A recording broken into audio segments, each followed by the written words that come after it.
had a few ups, had a few downs, in fact, talking of ups and downs, we're going to be looking at those. There are ups and downs. I did used to do videos looking at ups and downs, you know, the what culture ups and downs.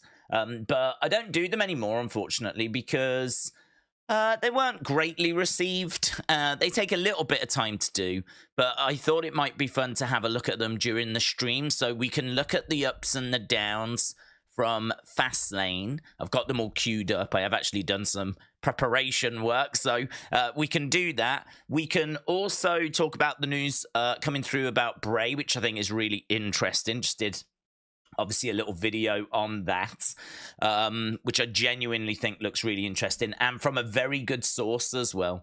You know, we talk a lot about who to trust in wrestling and journalism and all that kind of stuff, and that Better Wrestling Experience really has shown themselves to be a very good, trusted source. So it's coming from there. We can have a look at the article. It's on Ringside News. So we can talk about that. We can talk about Raw. Obviously, NXT on Tuesday is absolutely monstrous. So we need to kind of do a bit of a breakdown and a bit of a kind of preview of that as well. So there's so much that we need to talk about. It's funny because sometimes on these Sunday streams, I mean, it hasn't actually happened since we started doing them, but sometimes I can sort of sit here and think, what are we going to talk about? Like, we've kind of covered everything during the streams in the week, but I mean, I'm struggling to get the stream started because of the fact that there's so much news and stuff that's going on. There's I don't know, it just feels like there's a lot happening at the moment. So we will get to all of that stuff. I do want to just let people know that we are live, first of all. So that, because obviously people still not used to us streaming on a Sunday. And then as soon as we're done with that, I'll jump into the chat and we'll get the ball rolling. I hope everyone's had a good day. I hope people have had opportunity to kind of get their heads around what went down, obviously, last night during Fastlane. Not the most noteworthy show in the world. Not a show that I think necessarily blew people's minds. Of the reviews that I've seen of it, they've been quite, I would say, lean into positive, but I think mixed bag would also be fair. We'll have a look. We'll have a look at the old ups and downs. We'll get there. We'll get there. Yeah, if you haven't heard the news about the Firefly Funhouse, so Firefly Funhouse and Wyatt 6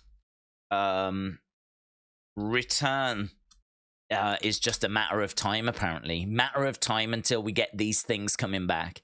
Reason being is that they want to honor Bray Wyatt, but also I think there is stuff that you can do with those factions, and I think there probably were plans in place. So it does make sense that they want to continue with these things, because if you've already got a plan in place and, you know, you want to make sure that Bray's memory and some of those really creative ideas aren't just, you know, thrown away. And don't forget, like, people loved them as well. Really enjoyed them. Like, they did well from a ratings point of view. They did well from an engagement point of view.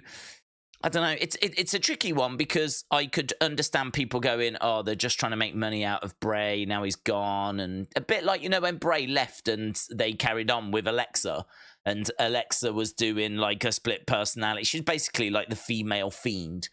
A lot of people around that time were like, oh, you know, they're just trying to make money out of Bray without having Bray around. They've just given it to Alexa. Yeah, I kind of could understand people being critical of them doing Funhouse, doing Wyatt 6 without Bray being around. But equally, I could see a lot of fans saying, no, this is the right thing to do, you know, because we've got to keep his memory going. Got to, you know, it's great stuff. People really love it. And I mean, listen, my take on it is that if Bo wants to do it, I really don't think Bray would have a problem, would he? If this is something that Bo is on board with, I really can't imagine Bray being annoyed or upset or anything about it, because that's his brother, who I would imagine he loved deeply and wanted only the best for. So if Bo wants to do it as a way to honor his brother, I really don't think Bray would have an issue with it. So yeah, just a matter of time for more Firefly Funhouse and Wyatt 6. I did ask in the video, which I appreciate many of you probably wouldn't have had a chance to watch yet, but I did ask in the video, like, who should be involved in that?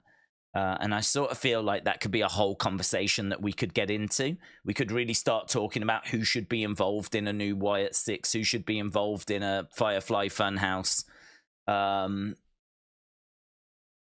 This is pretty big Bray Wyatt news, to be honest. Pretty big Bray Wyatt news. Kian, so hope you are well. Did you hear Corey Graves made another CM Punk reference when Seth was in the crowd celebrating? Thoughts? My thoughts are that he's playing the fans. I think. Did you hear when Michael Cole spoke about Bullet Club? And he said that the first leader, it was going up against like one of the most recent leaders, and that was, you know, Cody and Finn. And they were talking about Bullet Club, and I think Corey actually said at that point, he was like, "Great, well done on getting Twitter points there, Michael." Like, he actually referenced, "Oh, that's going to play well on Twitter." So he is very aware. It's not like he's just completely oblivious to what's happening in the world. Like, he's very aware of where the conversation is at the moment and what people are talking about, and he knows what will excite the fans and get people speculating. And to be honest, I really believe he's just having a little bit of fun. I'd love to get an answer on it. I don't know if we'll ever know. I suppose someone could ask him. He wouldn't tell us now, I'm sure, but if CM Punk comes in or doesn't come in, like say in, I don't know, 6 months' time, if someone was to say, like, those references, were you told to say that, or was that you just having a bit of fun? I honestly believe it's him having a bit of fun. I honestly believe it's him just playing. I think it's such a fun thing to do because, I mean, look, people are coming onto the stream going, "Did you hear what Corey Graves said?" It keeps him in the conversation. It keeps WWE in the conversation. It keeps, obviously, the CM Punk thing in the conversation. Like, there's not really a downside to it, is there? No one's getting hurt. No one's getting hurt. He hasn't said anything, has he? He hasn't said anything. He hasn't said anything that's, like, said he's coming back, so he's not misleading you. You're not being misled. No one's getting hurt. It's creating loads of talk and speculation. It's a win-win-win-win-win. So I think that it's him having a bit of fun, to be honest. But whether WWE are prompting him to say these things, I would be surprised. And the reason why I'd be surprised is because there's no reports, and obviously could have been done and we just don't know, but there's no reports that CM Punk is signed and it's done and it's sealed and it's delivered and it's happening. There's no reports on that. There's reports of talks. But why would you start teasing something when this could fall apart? We've seen these things fall apart before. So why would you start teasing something if it's not over the line? So for me, you know, people are going to feel different. People are going to think that they'll believe what they want to believe. But for me, there's nothing to it other than I think Corey is having a bit of fun with people on Twitter and playing the fans, basically. Which, as I've said before, I would do the same. Like, no shade on Corey Graves in the slightest. I would 100% do the same. Right, WWE, Bray Wyatt, Firefly Funhouse, WWE Raw. Might as well tag in Fastlane. People are probably still searching for that as well. That'll do. You can have my full attention now, you lucky people. Right. Randy might not come back till the Rumble, said Shift. Oh, do you know what? I didn't even think about Randy. There was people asking if Randy might come back during Fastlane. And, you know, yeah, my stance on that hasn't changed. I think that we don't know why he's at the Performance Center. It's certainly no guarantee that he's going to be returning. It could be that he's there to just keep himself in shape and kind of keep himself involved. Because the alternative would be for him to sit at home and just go to his home gym or go to his local gym. Whereas this way, at least he can get up, go to some sort of work and keep involved with Sean and those at the Performance Center, you know, give advice. I mean, imagine having Randy Orton around. at the Performance Center and just all that knowledge that you can get out of him. Like, brilliant.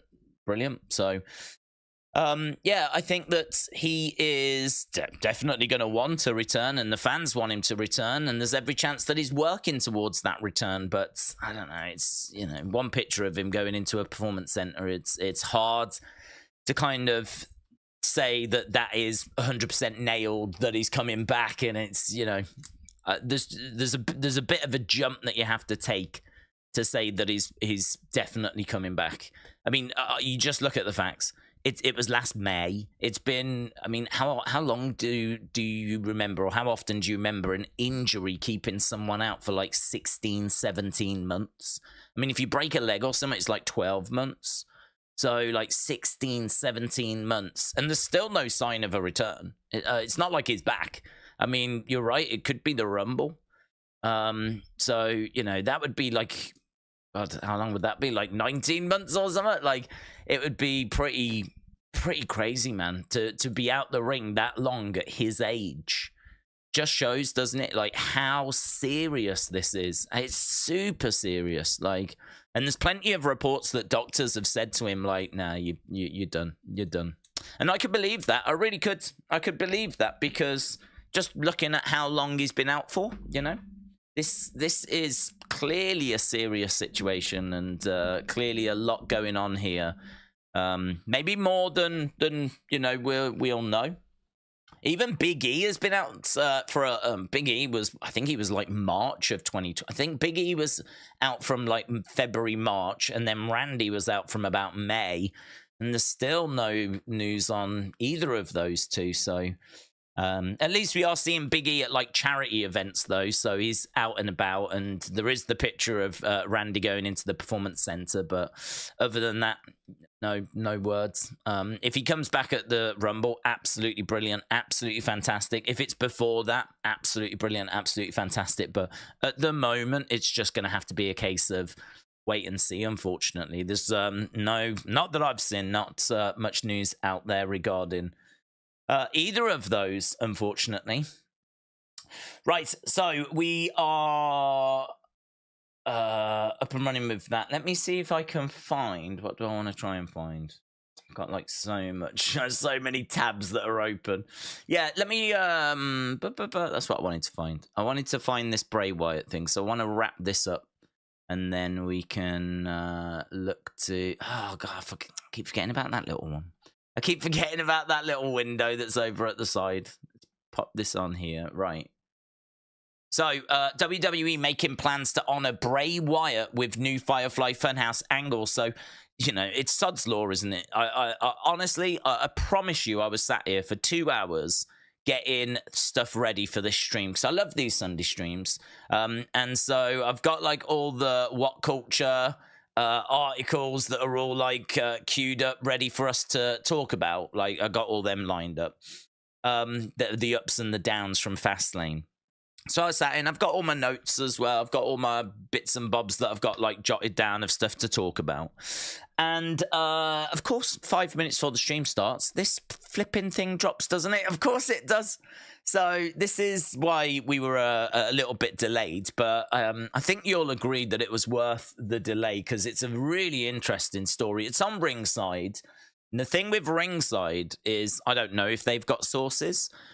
They may do. I would be a little uncertain as to whether to trust them or not. But this is actually them reporting from Better Wrestling Experience as well. So basically the article says, look, Ringside exclusively reported about Uncle Howdy's comeback. And then Triple H is receptive to listening to ideas rather than imposing them. Naturally, imposing has historically been Vince's approach. So they're saying that Triple H will listen to what talent and certainly Bray had in mind, whereas Vince was a lot more, you're going to do this, you're going to do that, right? But here we go. Better Wrestling Experience. BWE noted on their private X account that the Firefly Funhouse and Wyatt 6 ideas are still on the table. Now it appears it's only a matter of time before they deliver these stories.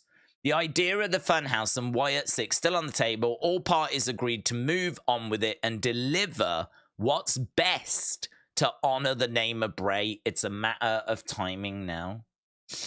Our thoughts with JoJo and Bray's kids. Offer them as much support, I think. We'll have complete coverage, blah, blah, blah, blah, blah. That's it. So that's basically the story. So it's coming from Better Wrestling Experience, who are really, really trusted, really, really good. I didn't know much about them, and then everyone started using them and talking about them. And ever since, like, I've heard of them, which has only been this year, every time they report some, it seems to come off. So I believe that there is something to this. So yeah, I think that's quite exciting. I did just do it as a separate video. As I said, I believe there's something there. So I think there's a really good chance that we could be seeing Firefly Funhouse and Wyatt 6 stuff. And I don't know, I'm excited about it, but I would understand those that are always also like, oh, don't really like it with Bray not being around, kind of a thing. Dalwin, shout out to you, my friends. Darwin said, which would you rather see a match at Crown Jewel? Cena against Solo and Roman versus AJ, right? So Cena versus Solo, Roman versus AJ. Okay, I like that. 2, LA Knight versus Solo, Roman versus Cena. No. Mine is number 1. Mine's number 1. Also, what do you think Triple H is going to say for big announcement on Friday? Yeah, well, first of all, Cena versus Solo, I actually really enjoyed them going at each other at Fastlane. I thought that Cena did a great job of making Solo look like a monster, and we were talking about that during the match. So Cena putting Solo over, which it would have to be that way. I'm not interested in this, oh, he came close but just fell short, right? No. Cena put in Solo over, and hopefully in a brutal way as well. Like, Solo destroys John Cena. Not like, oh, that was super close, but like, he destroys him. And Roman versus AJ, I mean, look, AJ deserves that. It's been so long since he's been around like a title picture like that, and he's somewhat, I mean, he's just the lost man, and he's the forgotten guy. Like, it's such a shame. He came in 2016, had a great year, great 2017, and then really things started to fade a bit. Like, he had a good little thing with Nakamura at WrestleMania 34. But then things started to like fade the closer we got to the pandemic. He did get the Boneyard match, but I don't think it's unfair to say that literally since the Boneyard match, I can't think of anything good that has happened. And that's been like 3 years, over 3 years. He had that horrible tag team with Omos. Then we've done the OC, and for me, it just hasn't worked. There's been a couple of little segments, moments that I think have been quite good. But really, for a talent, I mean, think how they would use AJ over in AEW, you know? He would be right near the top of the cards.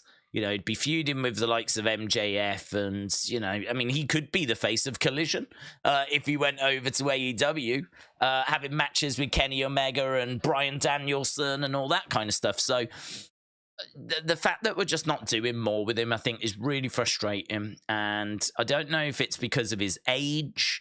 We know that WWE are ageist, so it could be that they're kind of having the same conversation with him as they had with Edge, like, we'll use you, but it's going to be sparingly.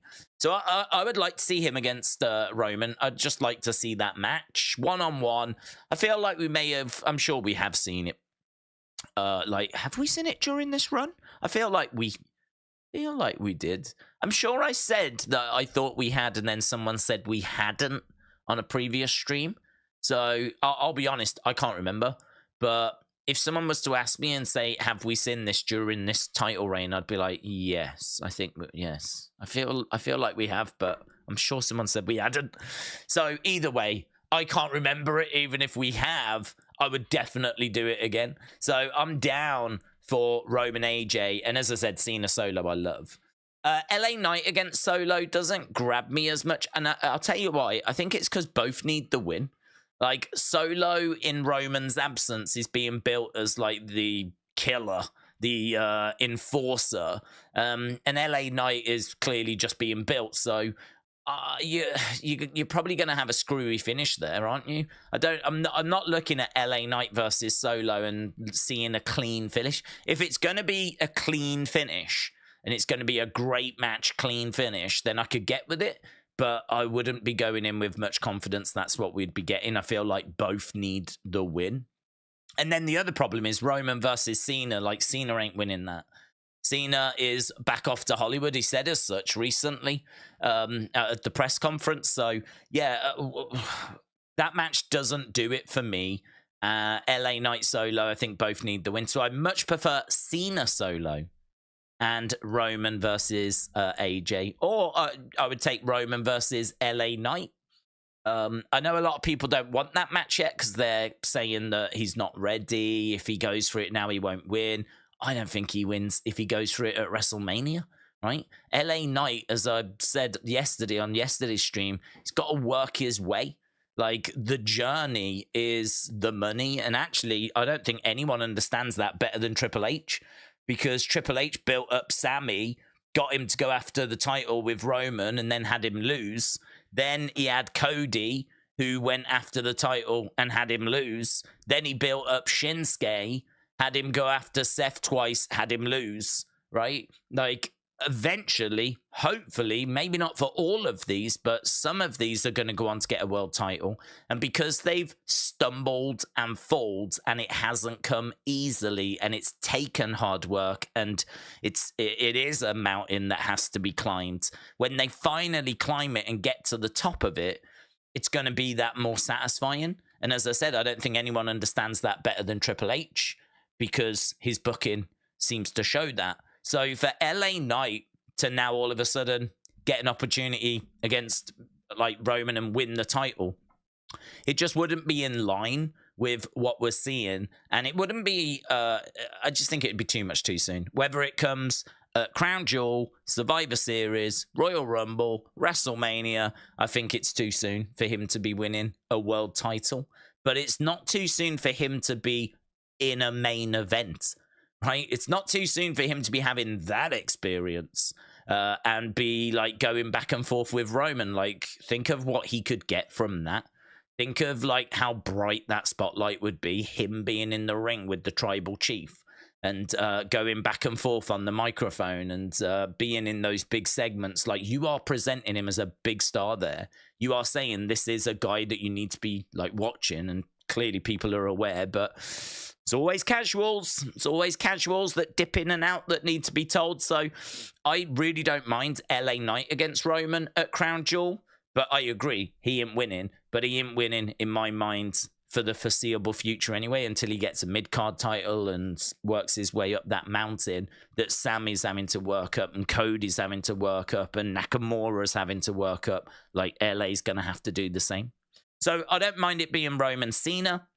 I don't mind it being Roman versus LA. I really like Cena Solo, though, so I would definitely take that.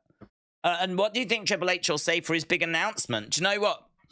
That's a hard one, because I think a lot of people were thinking that it could be about Jade, but Triple H said that he's patient and he, you know, it doesn't, like, every brand wants her. And he said there's no, like, rush, you know, when she's ready, you know, because we do everything different here. Like, everything is different. And he's like, I'm a patient guy. So the press conference very much sort of implied that Jade is in a process and we're going to wait until she's ready. So, yeah, they showed her. She was on the kickoff show. She was at Fastlane. We might not take her over to Saudi. I don't know, but there's every chance that by the end of the year she still hasn't arrived. You know, there's every chance that she makes her debut in the Rumble or something like that. Because, I mean, if you've seen her wrestle, right? Let's be brutally honest. If you've seen her wrestle, this ain't God's gift to wrestling. Yeah, she is of an NXT level, and they are hyping her up so much that when she actually gets going, Like I don't know, you don't want it to underwhelm, do you? You don't want to put her out there and go, is that what we've been waiting for? Like, I think this is why, for me, like, you put her in NXT, and if you want to occasionally use her on Raw, SmackDown, or whatever, and I don't know, have her be the NXT Women's Champ and put the NXT Women's title on pay-per-views, right? That way you can get her onto pay-per-views, you can get her onto Raw. It's not a problem. But I would definitely be having her down in NXT so you can just intensely work with her and keep improving her in ring. I just don't see the rush. I don't know why we're rushing. I don't know where the fire is and why we're running around desperately trying to get this girl going when there's years and years and years and years. She's I think she's like 31 or something like this. Like, she's got like 12 years ahead of her. So there's no rush. There's no fire. It's absolutely fine. We can afford a few months of just making sure that she's where we want her to be and everything's boxed off and everything's ticked and everything looks good. And that's the kind of thing Triple H was saying. So I would be surprised if it's Jade. I'd be surprised if it's Jade. And so I don't quite know what he's going to say unless he's going to talk about the person that's coming to SmackDown. Because we know someone from Raw has got to go back over to SmackDown. Or he might be launching a tournament. It could be the start of like a tournament for something. We are expecting a tournament to be the announcement for Cody. So could there be a main roster tournament for like that Triple H is going to, do something with? So it is interesting. As to what it could be. Feel free to put in the chat as to what you think it is. Because, that's an interesting one. That is an interesting one because the one that I think at the time jumped out to me was Jade Cargill, but following the press conference, I don't feel that way now. Now I'm thinking, well, he's been very clear about waiting and being patient. So, yeah, it's probably something else. But I mean, I don't think there's going to be a superstar shakeup. It wasn't that long ago we did the draft. So, not expecting a superstar shakeup or anything like that. Maybe there's going to be new tag belts. Could there be new tag belts? Have they decided we don't need tag belts for Raw and SmackDown, and we don't need the tag champs to be carrying 2 belts? That could be an interesting one. Tag titles, so that the new champs Cody and Jey don't have to carry around. A bit like Roman. Doesn't have to carry around those 2 titles. He's got his lovely, sexy gold belt now, hasn't he? So maybe it could be something along the lines of a single set of tag titles, new tag titles. Could be that there's a tournament that's going to start to crown Roman's next challenger, right? And maybe LA Knight wins that tournament, and that's how we get to Crown Jewel. Or it could still be Jade Cargill, but as I said, that one's dropping down my likely list and getting a bit further down following the press conference. So, yeah, there's a few interesting options there, Delwyn. I like your questions. Good, as always. Anna, hello, Anna. Hope you're well. Shout out to you. Anna said, the Firefly Funhouse stuff scares me. Without Bray's foresight leading this, it could go wayward quick, like the last season of Game of Thrones. It could. I think that it's quite simple, though, to be honest. I mean, I don't know about you, but, like, I sort of feel like fans could write Firefly Funhouse. If you watch the Funhouse and enjoy the Funhouse, I get that if you don't quite get it, then you're obviously going to struggle. But I would think that Bo definitely gets it. I would imagine that Tom Savini, Jason Baker, there's a lot of people that were involved in creating the masks, creating the puppets, a lot of film references that I would imagine were quoted like, this is the kind of thing I'm going for. They filmed enough of them where if we're using those kinds of people that were around it anyway, I don't think it'll matter too much. It will matter, of course, but I don't think it's going to affect it. It's not going to derail it if the people that have been involved stay involved, and like it's kind of kept in the same sort of tone and theme I feel like you can easily rewatch the old ones and kind of see a bit of a pattern as to like how they're put together and their kind of the tone that kind of runs through them all. I would be very confident I could write 7, 14, 21 episodes of Firefly Funhouse that would be very similar to what we got, but obviously with a different theme and different episodes, new episodes. But I'd be confident that I could do that, and I'm sure there's many of you, if not all of you, would be confident that you could do it as well.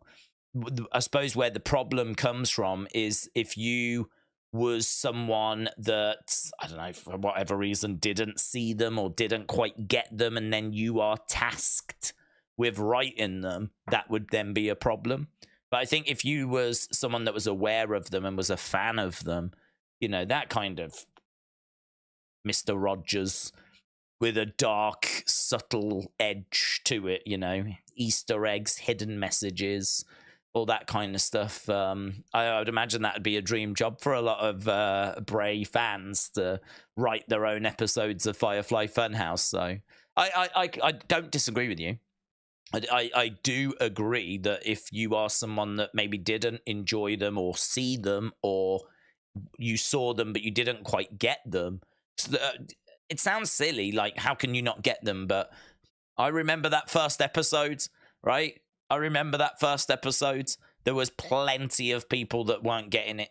There was plenty of people that thought that Bray had just become like a kids presenter and was just acting a bit weird, and like, oh my God, what have they got him doing now? They're burying him and all this kind. You wouldn't believe it now in 2023, but I promise you, like, people weren't getting it in with the first episode. It took a couple of episodes. I had messages on the watch long with people going, "Nah, I've come round to it now. I've come round to it." People that at the time were like laying into it, and then they're like, "Nah, now I've had time to think about it. I've come round to it, and I think I get what he's trying to do." So you would sit there and say, you know, some people might not get it, and that might sound a bit strange, bit of a weird thing to say, but there were people that didn't get it. And I think that people that haven't really seen it, you know, if they've got a writer that's come into WWE in the past, say, 12 months, I mean, I think we might have done one in the past 12 months, and they might not even have been still hasn't really seen them, because we know they don't always hire wrestling fans. They just hire TV writers. If it's someone like that that's going to be tasked with it, I would agree. That's going to be a problem, could be a problem. But I really hope it's the people that were involved before that are going to be involved again, and they will then hopefully still be able to keep the same tone, you know. I never saw Game of Thrones, so I can't really comment on that, but I did hear a lot of people saying the last one and the ending in particular was very underwhelming, so I still get your reference, my friend. And I hope you are well, Anna. It's lovely seeing you around. Long live the Crooked House. Mitchell, shout out to you, said, I gotta say, WWE's ad integration is starting to become atrocious. The Pizza Hut stuff really was awful. I don't want to see that during matches. Well, do you know what? I am going to slightly disagree. But I'm also going to agree, because the stuff that I'm going to agree with is the Xavier taking the box to the commentary table and them all acting like shills is creepy, isn't it? It's horrible. Like seeing them like, yeah, this is the big dinner box, and well, you get all this, yeah, you get all of this, and like, can I have a piece? Yeah, you can have it. Like, oh, do you know what I mean? I would much rather they go, right, here's like, you know, here's the latest product from our sponsor. This is the Pizza Hut big dinner box. It's available now. Like, if you want to QVC it to me and just like go, here it is. This is what it is. If you want to order it, go and order it. I can take that. Like, I can take that. But having Xavier act like he's really excited about it, and then Michael Cole and like opening him up, and they're all like, shall I get a piece? And this horrible, phony, I'm so excited to be telling you about this product stuff. It comes across as really fake, doesn't it? Comes across as really. I feel like I'm being lied to. Mainly, I am being lied to. That's why, like, I get you have sponsors, and like, I get it. But for me, like with that, it would just be better if it was like, big thank you to Pizza Hut for sponsoring the show. This is their latest product, the big dinner box, blah blah blah blah blah, and just you tell us about it. None of that fake.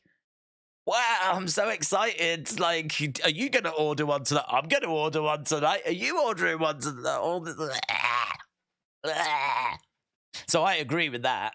The bit that I would say I slightly disagree with is I don't think there's really a way of us stopping this train. This is a runaway. This sponsorship train is a runaway train.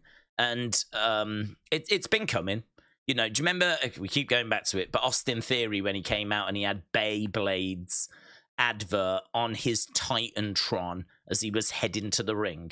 They only did it once, but he came out, and as he was walking out, behind him was not lovely graphics and his name and all that kind of stuff. It was a Beyblade's advert, right? And, there's lots of different things I think they could do that worries me about like how to advertise. So if we're just going to use the edge of the ring and the barricade for advertisements, I can live with that. That doesn't bother me. Like if each match is going to have a different sponsor, and as soon as the match starts, the barricades, the edge of the ring goes over to that sponsor, I'm going to say now I can cope with it. Because I don't find it too much of a distraction. I'm sure there's many people that do, but I think over time you would get used to it, because I'm guessing NFL is the same, but here we have football. Around the edge of the pitch are those kinds of boards where, as they're playing football, in the background you've got PS5 being advertised, you've got, tires being advertised, different whatevers, right? I mean, sponsorships are integrated in all sports, aren't they? So I'd imagine there's probably something similar for basketball, probably something similar for American football. I'm not sure how they integrate their sponsors. So for me, if they were going to do it on those LED panels on the ring and around the barricade area, I can cope with it because it doesn't feel too dissimilar to what we get with other sports. It's just that we're not used to seeing that when it comes to WWE, but I think we would get used to it. I feel like I could get used to it. It's fine. But the ones that I can't cope with is the fake shill, like, here, let's do a performance for you and make out that I'm really excited about this big dinner box. And that was one that was at ringside. There was another one backstage where we had to watch Xavier and I can't even remember who it was, but there was a couple backstage that were talking about placing an order for a big dinner box and what are you gonna have and all this. Like, I don't want that. I don't want the subliminal advertising. I don't want that. I don't want the integrated kind of, we're not going to tell you this is advertising, but it is advertising. I'd much rather just give me a billboard.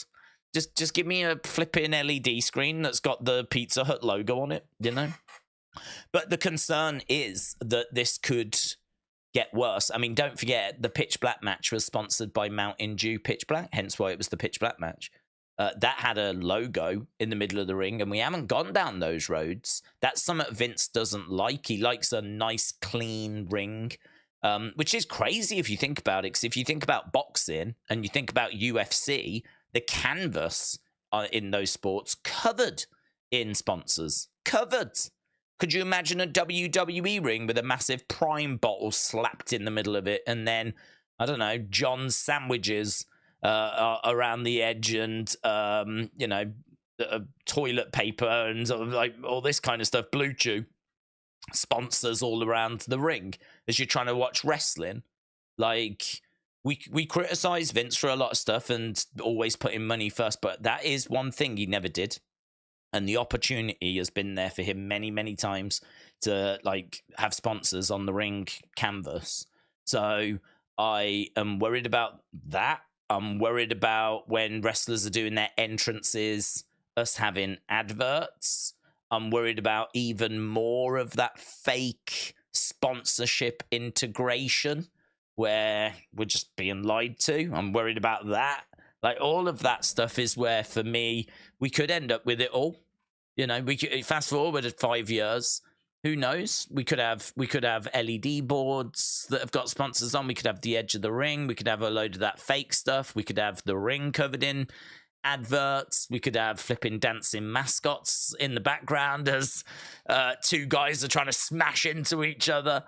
You know, Bron Breakker against Brock Lesnar, and in the background we got flipping dancing Captain Crunches. God only knows. It is scary to think about where it could go, because this is a new company as well. So yeah, this is why I'm saying, if it's just going to be the barricades and it's just going to be the edge of the ring, I'll take that. But you end there. No more than that. I'll go that far, but I don't want to go any further than that. So, yeah, it's an interesting one. It's one that when they took over, we said, I don't think there'll be big changes to Raw. I don't think we're going to sit here and we're going to be seeing like a brand new show, different name, like a different feel. Or I think, you know, it's the same people. Triple H is doing creative. Kevin Dunn is still doing the producing and editing of the show. And he's in the truck. You've got Vince that's still the top guy. You know, all the key players, Nick Khan, of course, all the key players are still in position. Until those key players start moving on, I don't think you'll see a massive change on the presentation. But I think where Endeavor are going to be really interested is making money in it. And so they're going to look at it and go, how can we get more sponsors involved? And what lessons have they learned from UFC that they can bring over to WWE?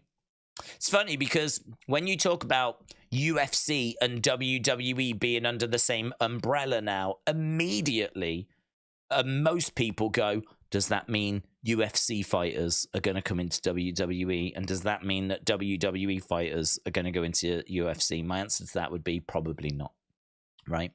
But what it does mean is, don't think about the fighters. Think about the operation side of things. Think about the sponsorships. So how do they use sponsors in UFC compared to how they use sponsors in WWE? Because that's the kind of thing that we could see. They do put sponsors on their ring mats in UFC. They do have monster energy cans in the center of the octagon. They do have like advertising everywhere. That's the kind of stuff that may come over from UFC to WWE rather than fighters. Those sorts of ideas could end up being translated over. So we'll have to see what they want to do. But we got a little glimpse, I think, of not where the future is. I think the now, to be honest, because we were doing this at WrestleMania, weren't we? This was before the sale even properly went through, that we were doing these sorts of changing the barricade over and dancing prime bottles, dancing Captain Crunch or whatever it was, Toasted Crunch, whatever. We had that at WrestleMania as well. Sean, shout out to you, said, I've always thought Uncle Howdy character could be something that they could continue if Bo was willing. The video promos and presentation are excellent in my opinion. I'm curious how you bring the Firefly Funhouse in. Well, I think you could... I think, first of all, you have to establish who the hell Uncle Howdy is, right? I would disagree that the presentation of Howdy was good. I felt the opposite. I felt that first of all, he comes in and he's got a full face mask. Then that changes. So it seems like that full face mask, they weren't sold on it. So they ended up changing the mask that he was wearing. So from a presentation point of view, is this meant to be the same character? Is this a different character? Is it just a case they didn't like the first mask and so they changed it? When he was like making his way down to the ring, he's obviously like twisting his hand around as he's walking down to the ring. And I remember looking at that saying like, okay, that's a quirky little gesture, but like, what's that to do with? Like, is he twirling a cane? I don't know what he's doing. I don't know why he's doing it. I don't know anything about this guy. But like, I don't know his relationship with Bray. I don't think we did a good job of like building that relationship. I don't know if he leads Bray, follows Bray, worships Bray, stands next to Bray. I have no idea. And where's he come from? Oh, did we get that? I don't think we got that. Who is he? Like, where did he come from? Like, we've had loads of promos from Bray over the years talking about Sister Abigail, and we've had Firefly Funhouse and all this. I don't remember an Uncle Howdy ever being referenced. I don't remember an Uncle Howdy ever being teased. I don't remember there being a higher power being mentioned, or someone that pulls the strings behind the scenes, or it just came out of nowhere. And I don't think, I mean, maybe this is stuff we would have answered, but I don't know who he is. I don't know what his relationship with Bray actually was. I don't know why we changed the mask. I don't, there was other little things that they changed as well. Do you remember when he was like coming out and he would stand in the entranceway and he'd be like laughing, like he'd have to over exaggerate his movements because it was, he wasn't talking or anything. He would just walk out, stand in the entranceway. And this is when it was meant to be the big reveal that Bray wasn't Howdy. And Howdy came out and he was doing that, like laughing. And I don't know why they kept it going for ages. Like, I just remember him like doing this. Ha, ha, ha. And they piped in like fake laughter as he was like, ha, ha, ha, ha, ha, ha, ha, ha, ha, ha, ha, ha. And it just kept going. And it was like, I don't know, man. I think that for me, this character is, I don't know. I don't know what you do with it. I think you could do something with it, but I think we need to know who he is, what his relationship with Bray is, what it is that he's trying to achieve. I mean, I don't even know what he was trying to do. I mean, he called Bray a liar. You're a liar. Hit him with one Sister Abigail, and then Bray remembered who he was. Like, do you remember that whole revel in what you are? And then one Sister Abigail, and all of a sudden Bray remembered who he was. But Bray then started portraying characters that we hadn't seen, like the character in the Pitch Black match. We hadn't seen that character before. Still don't know who that was. When he wins that match, he changes a mask over. I mean, the mannerisms aren't different. It still seems like Bray, but Bray in a mask. But it sort of felt like that was a different persona. It sort of felt like that. I mean, why put a mask on? You'd think you would take a mask off, but like, you know, if he'd have wrestled in a mask and then afterwards took the mask off, that would make sense. But to wrestle a match and then at the end of the match put a mask on is a very unusual thing to do, and implies that that was a different mindset, a different persona. But we never got answers as to what that was about. So I don't know what that was about. And also, you know, you can't talk about Howdy without that elbow at Royal Rumble, which was so clearly a miss, you know, completely missed him, didn't he? And there was people in the crowds, in the live crowds, that could see that he missed LA Knight by an absolute mile. And I've seen some of those clips where people are like, really not fans of what they've just witnessed. That Pitch Black match didn't get a lot of love, man. Didn't get a lot of love. This is, I mean, look, we're being brutally honest, or I'm being brutally honest about my thoughts on Howdy and Bray's run when he came back. I was interested in it. I was watching it. I was following it and hoping for the best with it.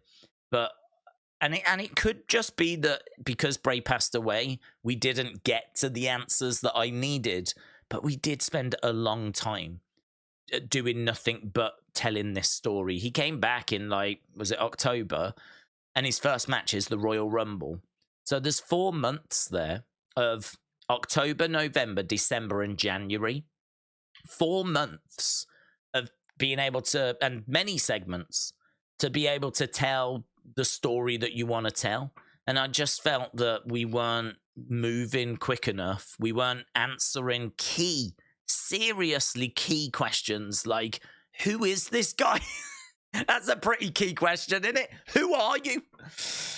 So I sort of feel like if we are going to continue with, no problem continuing with the Funhouse because I don't have any problems with the Funhouse. I'd like to know where it is. Because sometimes it seemed mental, sometimes it seemed physical. But either way, I like the Funhouse. I enjoy those segments. I got no problem with that. I got no problem with a Wyatt 6 because that would just feel like a faction of 6 people that were all brought together, inspired by Bray. Like either touched by Bray, spiritually or mentally, not physically. But like, you know, influenced by Bray in some way. And they come together. I think with those 6 people, you can easily do a Firefly Funhouse, right? Because again, they can continue that in his memory. I think as well, you could do some really interesting stuff with holograms and old tape of Bray. You know, like how Paul Bearer was on the edge of the ring when Undertaker retired. And it was like, oh my God. Like, I feel like you could do something like that at WrestleMania. If one of those 6 goes on, or Bo goes on to become a champion, I feel like, could you imagine how emotional it'll be if on the entrance stage we have a hologram, or we do something of like Bray just in his rocking chair, just nodding, or whatever it might be. Classy, you know, not cheesy. I'm saying you do it classy. But I feel like there is something you can do there, you know? I feel like there is something that you can dig into. So Wyatt 6 with no issue with. Firefly Funhouse got no issue with. Howdy I do have a little issue with. Just because I think you've got so much that you need to answer. And I also think we could all write Firefly Funhouse episodes. We could all guide the Wyatt 6 forward. But how easy would it be to tell the story of Howdy? I mean, that is very specific. I don't know that Bray told people everything about Howdy. I don't know if he'd worked it out himself. I have no idea. So I think putting out different Firefly Funhouse episodes and, you know, just carrying them on, basically, you know, it's basically a twisted kids show. Like that should be straightforward. Wyatt 6...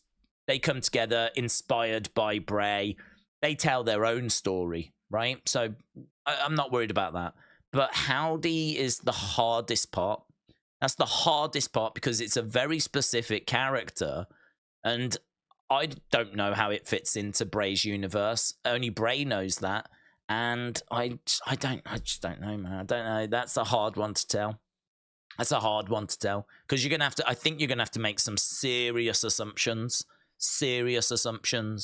which might not have been in line with what Bray was thinking. But, you know, is it better to just make assumptions and do the best you can and still carry on telling these stories, or is it better to just leave it? The Howdy one is the only one that I would say, if the decision was to leave that, I really wouldn't mind. Just because I think you've got to make some big assumptions. I don't know if everyone knows the actual story, the actual situation, and that's got to be told. It's got to be told because, like, we're going to have to make some big calls going forwards. And I think you need to know what his relationship is with Bray. Like, he's going to have to do a lot of talking. He's going to have to do a lot of explaining. If you want to have any emotional connection to Uncle Howdy, unless you're going to like have the emotional connection to, say, Alexa when she comes back and she sort of does the talking for Howdy, you could maybe go down that road. But the problem with that is she's going to need something to say. She's going to have to tell you the Howdy story instead of Howdy if you want to go down that road. But you're still going to need to know the Howdy story. You're still going to need to know how he connects to Bray. And you're still going to need to know what he's here trying to achieve. And you still need to know, like, how long he's been around in this universe, how long he's known Bray, all this kind of stuff. Who is he? His relationship, how long he's around for, what he's trying to achieve, how he connects to the Funhouse, how he connects to the Wyatt 6, how he connects to Sister Abigail, blah, blah, blah, blah, blah. Like, all of that, you're going to have to either Bray's told this to someone, and hopefully he has, or you're going to have to make assumptions. So that's the only one that I think is quite tricky. It's the only one I think is quite tricky. I feel like just as a rough starting point, you would say that you could have Howdy saying that Bray was determined to lead the world into light or something like this, you know? Bray was a good man who at his core wanted to change this world for the better and saw a lot of darkness in the world that he didn't shy away from. And actually, as a result of that, at times it would consume him. But his battle was always to bring light to the world. And I'm here to continue that fight. And so with that, you know, kind of what he's setting out to achieve. And that is to try and rid the WWE of darkness, trying to, you know, right wrongs. He's going to be a face. He's going to use the Funhouse and the Wyatt Six to bout that change. And that would be my starting point. And then from there, I would have the Funhouse as being how I would cut the promos and present the story progression. If ever I need to do attacks, I've got the Wyatt Six that I can use that can go out and, you know, confront Judgment Day, confront a Bloodline or whatever.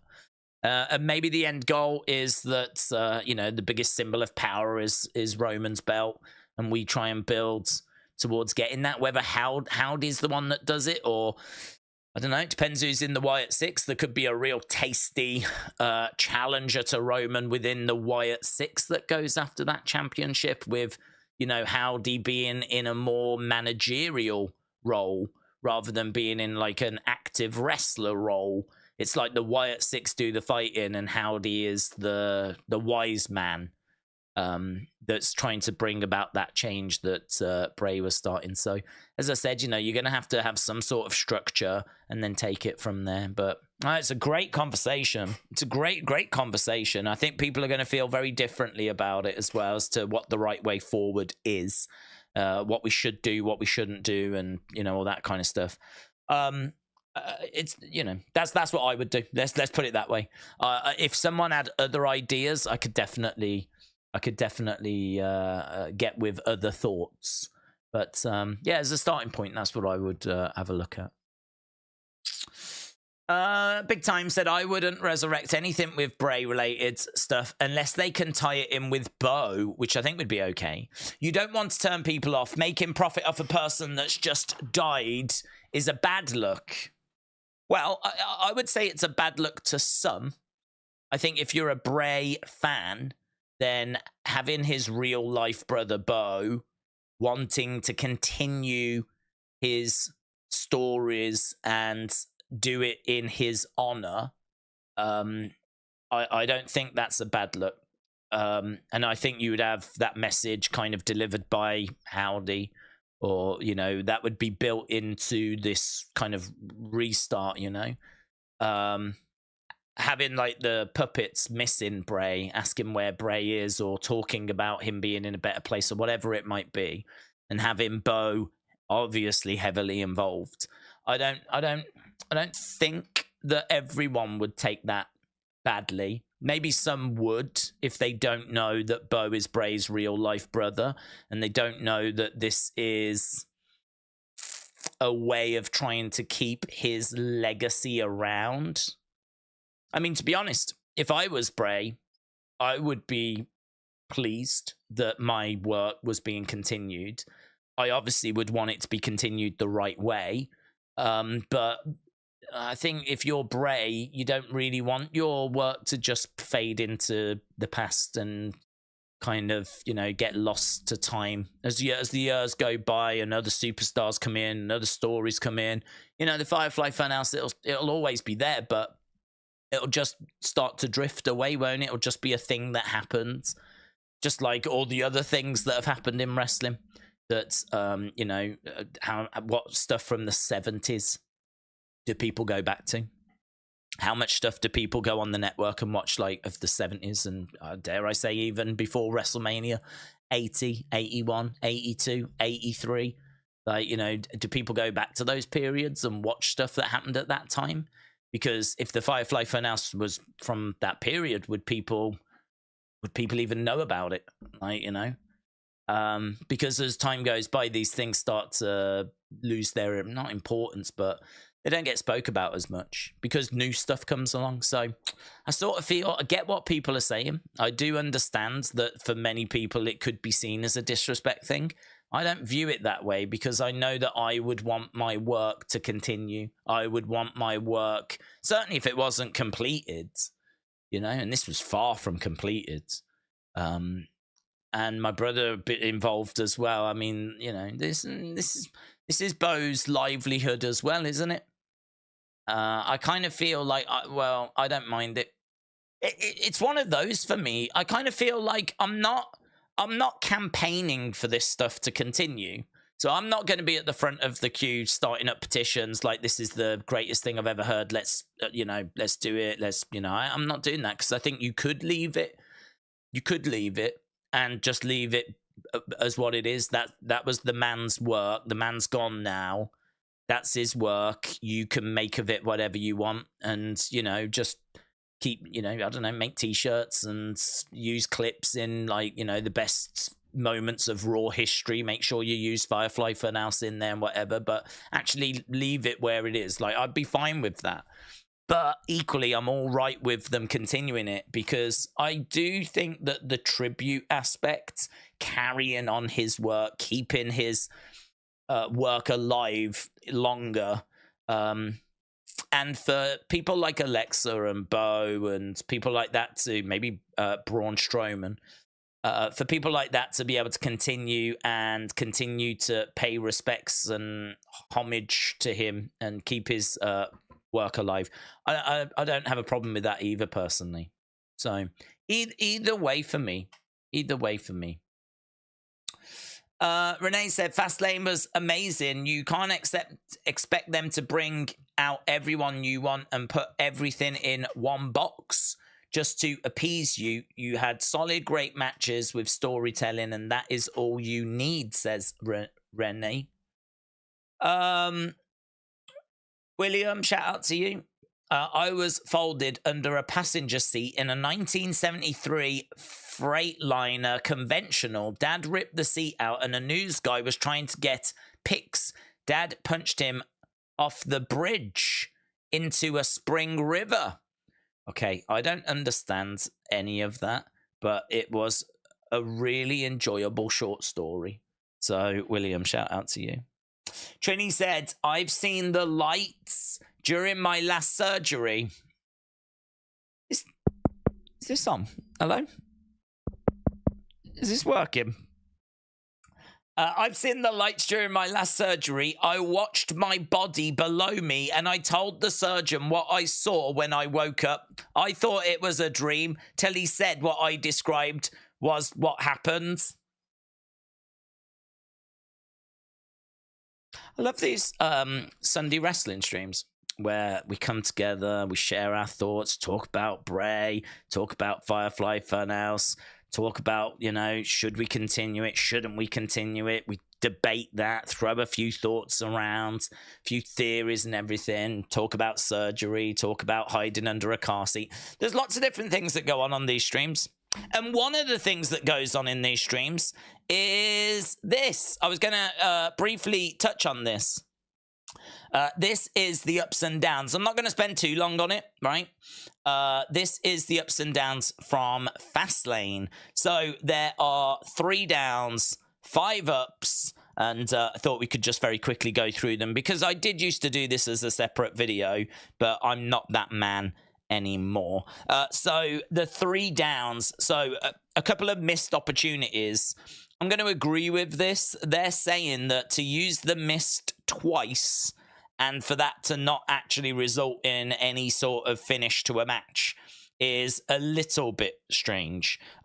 This is not, and this is their words, this is not a big violation, right? They're saying it's a bit of a nothing point, but this moment in particular was amazing where he missed him and he ended up going through the table and he still gets up before the count of 10. So, I agree. I mean, I really thought that was the finish there.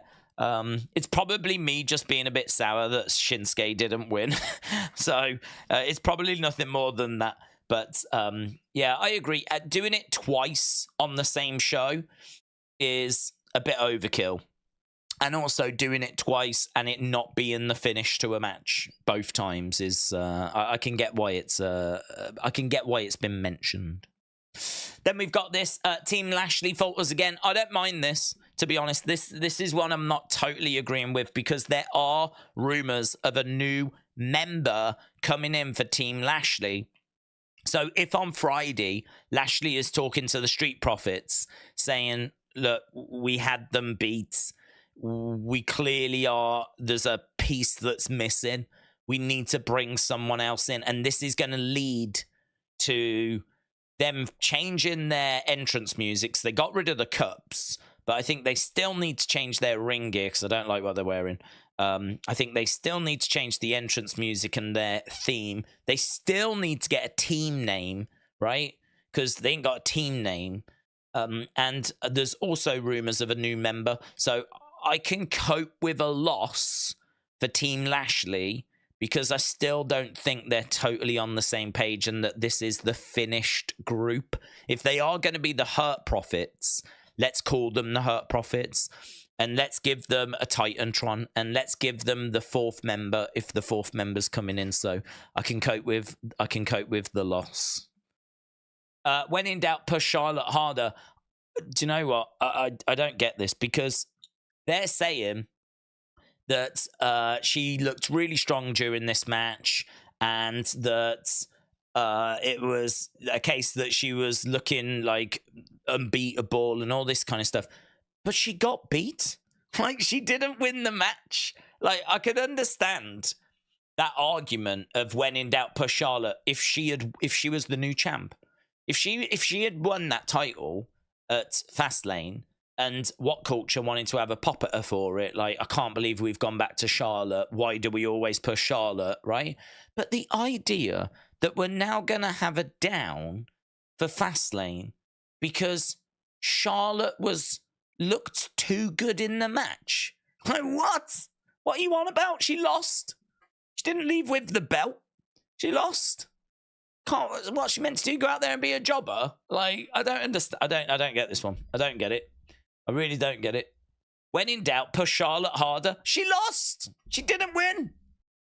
So, like, they're saying that expect them to parlay this performance into another title shot for the Queen.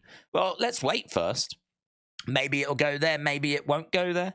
But either way, the fact that she put in a good performance, like, looked strong, but still didn't get the title back. Like that, I can't agree with that. I don't agree with that.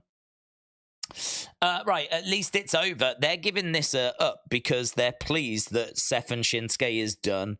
I think Shinsuke, it was amazing, but they're saying that it wasn't. They're saying that there was too much about it that didn't work. There was too much about it that they didn't enjoy, and so they're saying that, right, well, that's it. They're saying this rivalry will be remembered as one of wasted potential. The Last Man Standing match definitely wasn't blow away good, nor did it simply blow the match, as many of these WWE varietals do. Varietals? I don't even know what that word means. Plodded along at times. That is true, actually. With numerous counts off suplex and some moderately damaging butts. It did get good towards the end, I agree. And the crowd was so quiet throughout it. But they are saying at least it's over now, and they seem to be quite happy about that. The match was okay. I thought actually that because of the exciting finish, the hot ending, I was around a 3.75 to a 4. 4 would have been my absolute maximum for it. Like, if someone was to tell me it was a 3.75, maybe 3.5, I would not disagree. But yeah, I don't know. To say that this gets an up because it's over, I mean, I'm pretty gutted that Shinsuke didn't win, to be honest. I thought Shinsuke was doing some great work. Then they're saying another up because they explained why Damian couldn't cash in. Yeah, I don't mind that. I don't mind that. I didn't want the cash in. I wanted Shinsuke to win. so I didn't want the cash in. We didn't get that, but they did a good job of explaining why, because Damian was too injured from his match earlier and being nailed by JD McDonough. So yeah, I don't mind that, to be honest. If you want to give it an up, fine. It feels a bit of a weak up, but fine. They're saying that this was cool. I disagree with this as well. They're saying that Carlito coming into the match halfway was good. It only took 5 months to figure out what to do with Carlito, but they definitely delivered smartly on Saturday night. What are you drinking? With Wild and Del Toro out, Ray placed a call, right? Enter Carlito. The late arrival in tag matches is rarely used trope that can seem hackneyed and forced. But when you're talking about a last-minute substitute and a guy that has to get a plane ride, it's not out of the realms to arrive mid-match and rush to the ring. So, let's break this down. What Culture are saying, I've got no issue with What Culture. Right? I don't mind I don't mind him at all. Let's correct that. This person that wrote this article for What Culture, they're saying that this was a good way of bringing Carlito in, having him run down halfway in the middle of a match, because in their mind, Carlito had to get a plane, right, which he probably did, and it landed, and by the time he got to the arena, of course the match had started, right? So that, in their mind, that's the story they've told themselves. They've told themselves he was late, not because he was pooping and he was having a tricky poop, but because his plane landed and then he raced to get into the match, right? My response to that would be, what if Ray had got another partner, right? Because he didn't text him back, did he? So Ray sent a message to Carlito. Ray said, I haven't heard anything back, right? To my knowledge, he still hadn't heard anything back, right? And so there was no guarantee that Carlito was actually even going to be the partner. So 5 minutes before their match, Ray could have got a different partner. What would Carlito have done then? What would he have done? Come running down halfway through the match, found out that actually, I probably should have let Ray know that I was coming, and then what, turned around and just walked up the entrance ramp. Like, it's just ridiculous. Stupid. You want me to believe that there was no communication between Carlito and Rey Mysterio, and that Carlito came running down fresh off a plane, right? Fresh off a plane. He came running down halfway through a match to make the save, and that we're meant to herald this as like a brilliant, oh God, they've nailed it. What a spectacular way to bring him in. It was stupid. It was really stupid. It was really dumb, right? No reason as to why Carlito couldn't have just come out at the start, right? No reason whatsoever. It was just, I don't even know why you would do it, to be honest. I cannot get my head around why you would start the match and have Carlito come down halfway through, unless you're trying to sell the idea that there just was no mystery person. Like, it's just not going to happen. And like, oh my God, here he is halfway in the match kind of a thing. But that, oh my God moment still would have been just as big at the start, had he have been revealed as being the third person, and then we could have actually had, maybe he is injured or something, and he couldn't wrestle a full match, but it was a 6-person tag. So he could have stood on the outside of the ring and still done the exact same amount of wrestling as what he ended up doing anyway. At no point did he need to be tagged into the match. He could have still just stood out there. But I mean, you can't look at that and say it's brilliant that the plane landed and he raced over and the match had already started and he just made the save, and say that that's like a brilliant, clever way of doing it. Because for me, I look at it and I'm like, well, why did he not let Ray know that he was coming? Like, Ray told us earlier that he hadn't heard back from him. What if Ray had got another partner? Like, Ray could have done that easily, got another partner. But instead he didn't. They tried to beat them 3-on-2. And luckily for Carlito, who is seemingly really bad at communicating, he decided to just jump on a plane. He didn't even tell. He must have been on that plane then when we saw Ray saying that he hadn't heard. He must have been on the plane at that point, because that wasn't too long before the match. So he must have been on the plane. So he actually, according to this What Culture article, they want me to believe Rey Mysterio sent a message. Carlito looked at it and went, yeah, I'm doing that. And just went to the airport and got on a plane, and at no point communicated to Rey that he was coming. At no point confirmed that he was on his way. And he must have been in that plane when we saw Rey earlier saying that he still hadn't heard back yet. He must have been, Carlito must have been on his way at that point. It's dumb. It's stupid. There's no excuse for it. And to then turn around and try and tell people that it was good. Like, some of these writers, man. Some of these writers are just absolute idiots. They just are.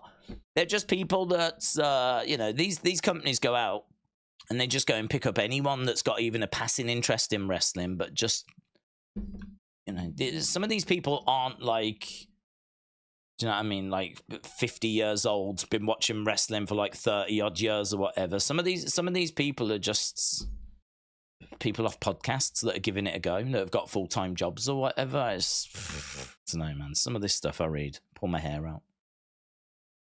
So no, I disagree. Not cool. Right. At least it's over. What else we got? Hang on, have I missed one? No, I haven't. This is the number 2. So, Carlito being called, that was number 3. Boisterous, I agree with this one. So, this was a really good open, really enjoyable opener. This was something which was a little slow at first. Wasn't sure about it, but it definitely grew, and I thought the ending was excellent. Lots of moving parts. Loved Rhea as she was, like, flirting with Jey. Really enjoyed them two. And I think you could like continue to do something there, like some of that flirting. I thought it was really, really good. JD nailing Damian Priest. Can't wait to see how that plays out tomorrow. Really looking forward to seeing like how we progress with that story. There's a question actually in the poll which I think does connect to what we're talking about right now, and that is what next for Seth. And the reason why I think that connects to this match, Cody Jey Judgment Day, is it could turn out to be Finn, right? Or it could turn out to be Damian, because they don't have the tag titles now. So all of a sudden they're free, and they now one of them could go after Seth. It'd be wise actually for Damian to go after Seth, because he can try and win the title fair and square. And if he fails, he's still got his money in the bank. So, you know, the idea that Damian has got his money in the bank so he shouldn't engage in a feud with Seth is not the right way forward for me. If I was Damian, I would want to be in a match with Seth, if I can be, without using my money in the bank, because that's my backup insurance. I could win the title and keep that money in the bank, and I already know I can cash it in on different belts. You know, I could try and win back my tag titles. If I've got the world championship, I could go after Roman's title, couldn't I? I could have all the world titles, or if I really wanted to do something good for my friends, I've got the world title, which I've won fair and square from Seth. I could then use my money in the bank to cash in on the tag belts, to get the tag belts back, right? I think all of a sudden then you're opening yourself up to some interesting options. But I could go after Seth, I could lose, and then I could, you know, further down the road, when Seth moves on to his next feud, or even the feud after that, I could then cash in, right? I've still got that. So the idea that we are not going to use Damian to go after Seth because he's got money in the bank, I would shoot that down. And I'd say it does still make sense for him to try. And Finn Balor, I feel like you could definitely... We've already had those matches, though. So that's why I don't think Finn Balor. But there's an opportunity for them to get involved. I don't think they will, because I think in WWE's mind, we've kind of done Finn and Seth, And in WWE's mind, Damian has got the money in the bank, so we don't need to do that. So that's why the poll has focused on other heels that are on Raw. And honestly, I'm struggling to find options. I really, really can't find loads of options as to who could go after Seth and his title now. We got Drew McIntyre. That feels like it could be a front runner. But I don't know that he's like properly turned yet. So I reckon he's in the conversation, but I don't think he's properly turned. So that might need a little bit longer. Then you've got Bronson Reed, who I think is an interesting option, but doesn't really feel like he's ready to go after a main title. But he could have a good little like match or something. You know, we could do a little something there. He could attack Seth. He probably wouldn't win it, but it might be good for him to at least get that kind of opportunity to, you know, have some promos with Seth and be involved in a title picture. And, like, you know, even though he won't win it and it'll just be a bit of a stopgap, could be an eye-opening match, couldn't it? Him against Seth could be one of those matches where people go, do you know what? Bronson Reed can go, man. And he's good on the mic as well. He might open a few eyes. So I don't mind the Bronson Reed one. It's not, I agree, it's not a very strong option because we haven't built him up. I don't mind it. Miz isn't bad. Miz is always one of those heels that you can slip into that role if you need to. Because really, outside of this, we're looking at people like Jinder Mahal, right? Or I can't even remember who else. I've got it open actually. Let me go over here to bit big in it. Let's see if we can make it a touch smaller. There we go. This is the Raw roster. So maybe Apollo Crews, but honestly, I don't know if he's face or if he's heel. Certainly don't think it'll be Angel Garza's down in NXT. Don't think it'll be Akira Tozawa. Braun Strowman, I think, still out injured. Bronson Reed. Won't be Chad, and it won't be Cody. They're faces. Dexter Lumis, we haven't seen him forever. Damian Priest, we just spoke about, but he's got money in the bank. Don't think it'll be Dirty Dom. Drew McIntyre up on the list. Don't think it'll be a Viking Raider. Finn Balor we just spoke about, but he's already feuded with Seth, so I don't think it'll be him. Don't think it'll be anyone from Imperium. Gunther's still got the IC title. You could do Gunther against Seth, but I think we need to get this IC title off Gunther first before we start looking at doing that feud. Plus also, I don't know, I mean, you could have Gunther win by DQ or count out, I suppose. I certainly wouldn't want him losing to Seth, and that being his first loss. I wouldn't look at that. Umberto is down in NXT. I said, don't think it'll be Ivar, will it? Johnny Gargano's back with Tommaso. Jinder, I mean, he's a manager now, isn't he? We just haven't seen Jinder. I mean, if it's going to be Jinder, that's going to be quite the surprise. Jey Uso is a tag champ. JD's got enough on his plate with Judgment Day. Kofi is a face. Kevin is with Sammy. And actually, they've said they want to go back after those tag titles. So I think we could be getting Sammy and KO confronting Cody and Jay tomorrow. Ludwig, no. Michael Cole, maybe. Vince McMahon, yep. Let's go. Odyssey Jones is got other rumors for him. I don't think Seth is in his future. Otis, no. Ricochet, no, I really don't see that. Sammy, no. Sanga, no, I don't see it being anyone. I don't see it being anyone from a tag team. I can't see Sanga stepping up to Seth. I don't think Seth will take on Seth. Shinsuke, we've just done 2 matches. Miz is an option, and that's why he's on the poll. Tommaso Ciampa, DIY. Triple H, he's got a broken heart. Wade Barrett's on commentary. Xavier Woods in New Day. That is it. That is it. I mean, we are not drowning in heels, viable heels to feud with Seth on the current Raw roster. This is the WWE website.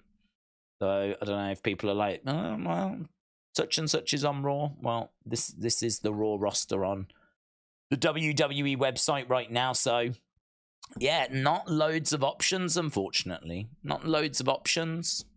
So it's going to be very interesting to see who is going to step up to Seth. At the moment, 62% of you are saying it's going to be Drew.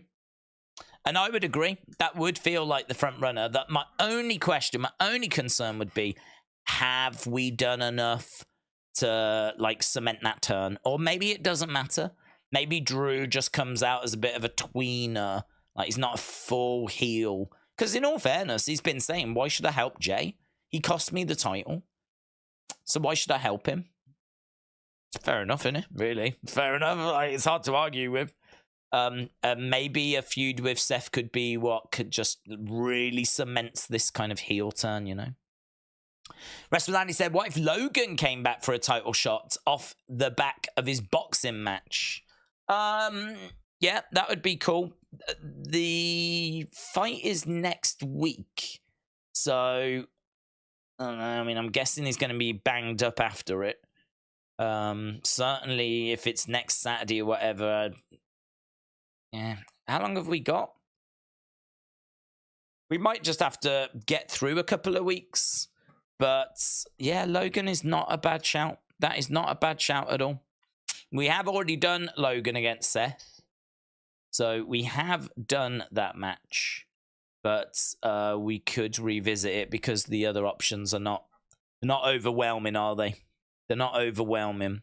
Although I agree with the masses that I do think that the Drew match is the front runner. And I don't mind it, to be honest. I don't mind it.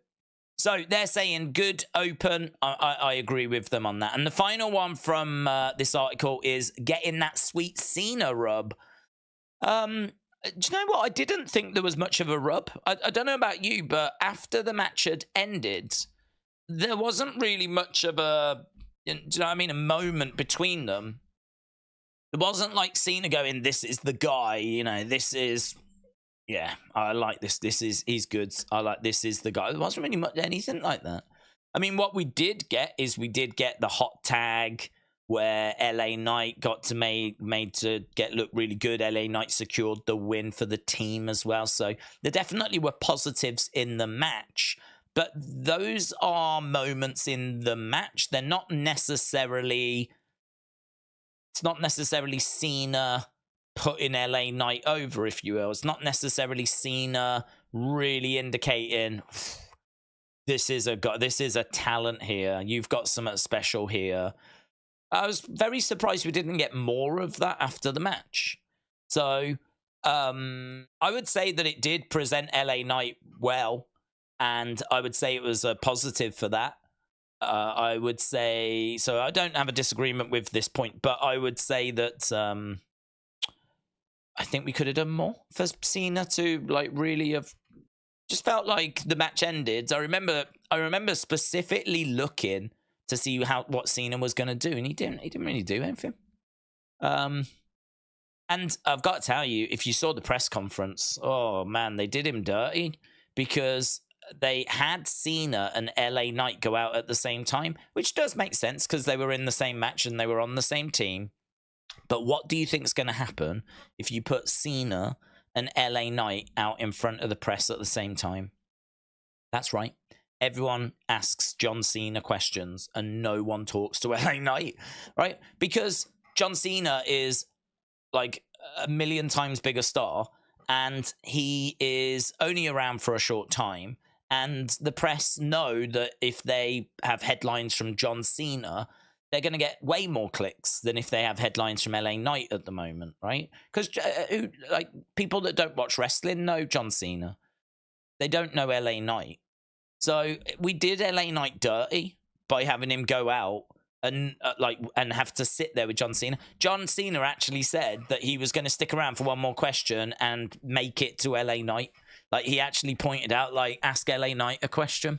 I felt really bad for him, genuinely, because I'm not sure that he was that bothered, but I think we could have presented that better. I think we could have done, like, you know, we could have had Cena go out and then we could have had LA Knight go out, like, afterwards rather than putting them both out there at the same time. Or what would have been better than that, right? Because it might have looked a bit weird, them both being on the same team and not on stage at the same time. What could have been better than that is if we had sorted the questions out before, where we knew that there was going to be 6 questions for this segment, 3 for Cena, 3 for LA Knight. But that is a level of organization and professionalism that does not exist in the press conferences. Because if you watch the press conferences, having to suffer, I think it was the very first question being, would you be willing to fight Taylor Swift if she came into WWE, right? And literally watching like the wrestlers go, what? What's he on about? And you just sat there going, I don't know what I'm watching. I don't know what I'm watching. No one asked about CM Punk. Think about that. Just take a moment to think about a room full of wrestling press and not one of them asked about CM Punk. But someone found the time to ask, would Iyo be interested in fighting Taylor Swift, right?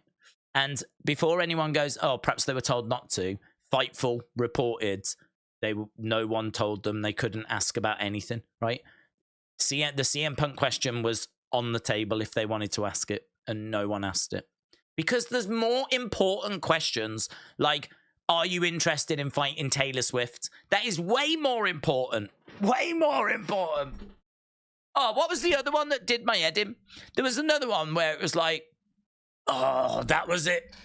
Someone said to Triple H, it seems like every time we come to these press conferences, you're always breaking records. What does that say about WWE at the moment?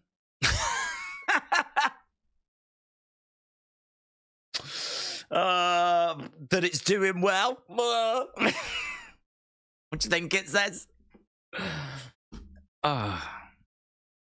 We could have asked about CM Punk, couldn't we? We could have found time. I would have been willing to have sacrificed some of those questions to have asked about CM Punk instead. Just saying. So, yeah, there we go. That was What Culture's ups and downs. As I said, I think it really depends as to what writers you get. I think that there's some excellent journalists out there. I think there's some really good people that do journalism and ask the right questions and ask good questions. There's some good questions got asked as well. And then I just think there's people that are just playing at this.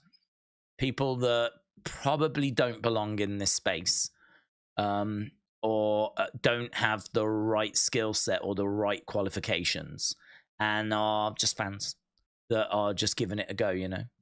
And, God bless them, but I kind of feel like WWE could do a better job of allowing in, like, maybe more professional organizations, or having some, like, getting the questions sorted in advance, or I don't know. I don't know why it has to be so casual.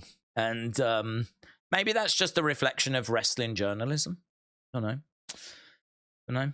I mean, probably wise to expect it to be a little bit more chilled than like watching politicians, you know, and their press conferences. But it just, sometimes the questions are quite surprising and alarming, because that's not the first time that a celebrity has been mentioned.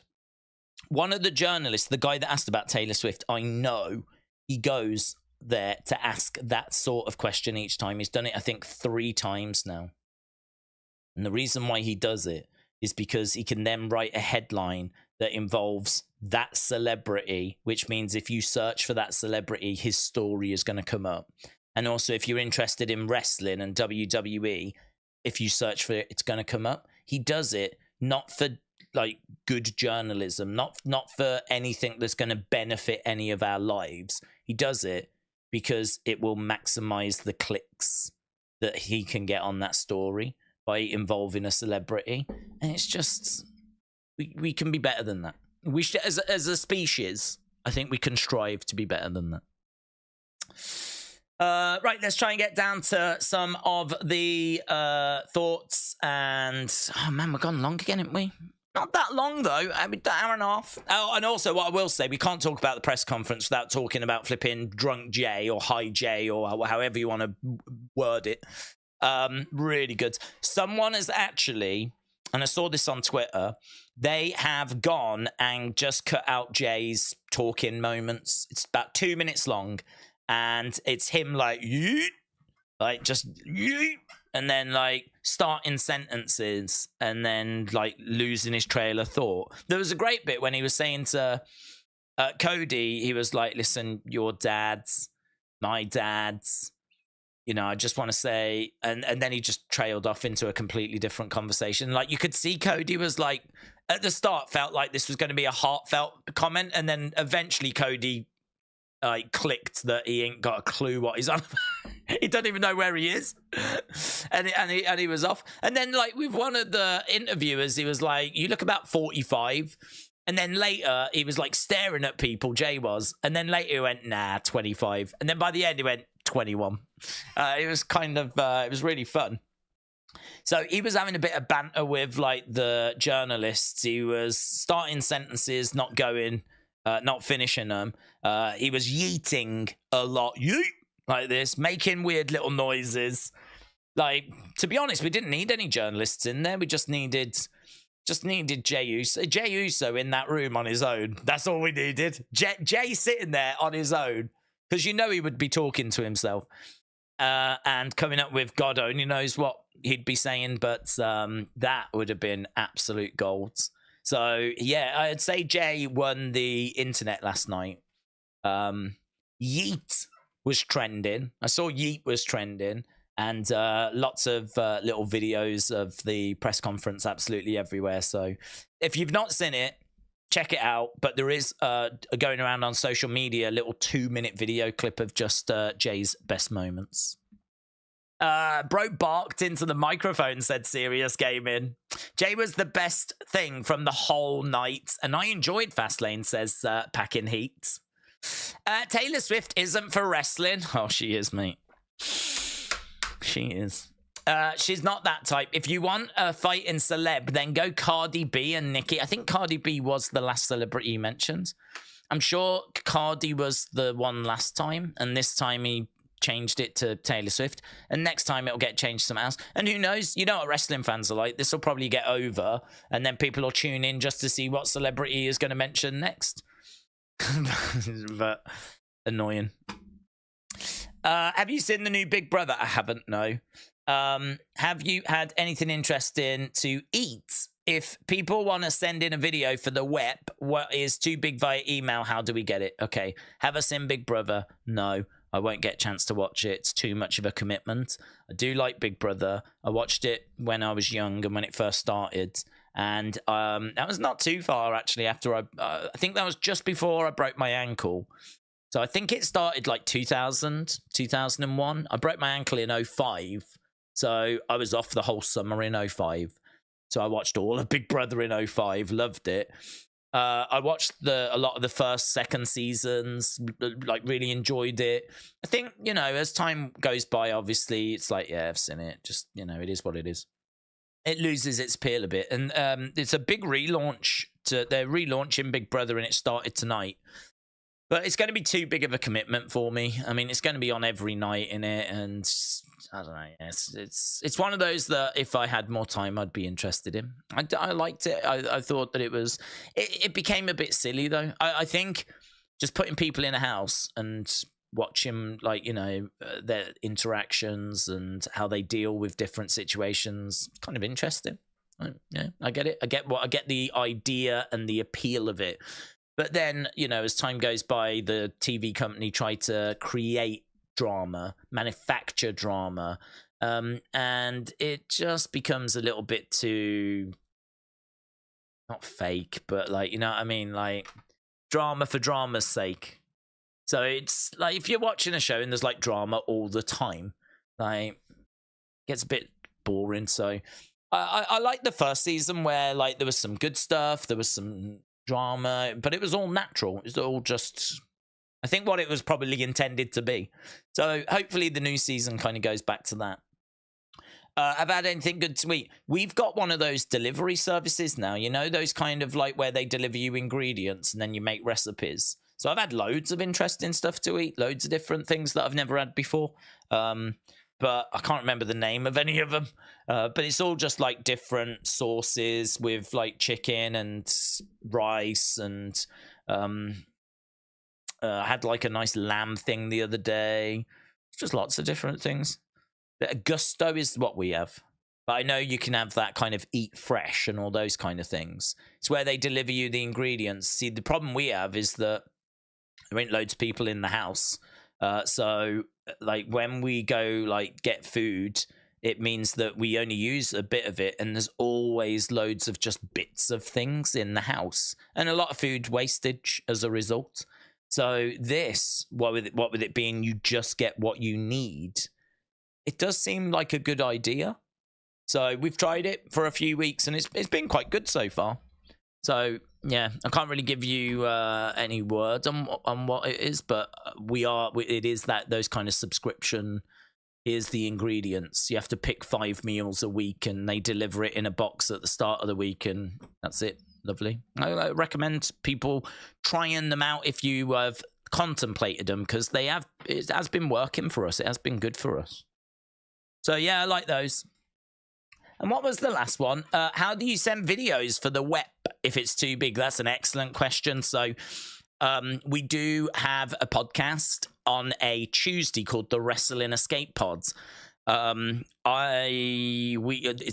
nothing that's really ever planned for it, and to be honest, I try not to just sit and talk about wrestling, because that's all we do on this channel. I really just go with the flow. So sometimes we can do whole episodes where we don't talk about wrestling. So it's very chilled. It's very roll with the punches.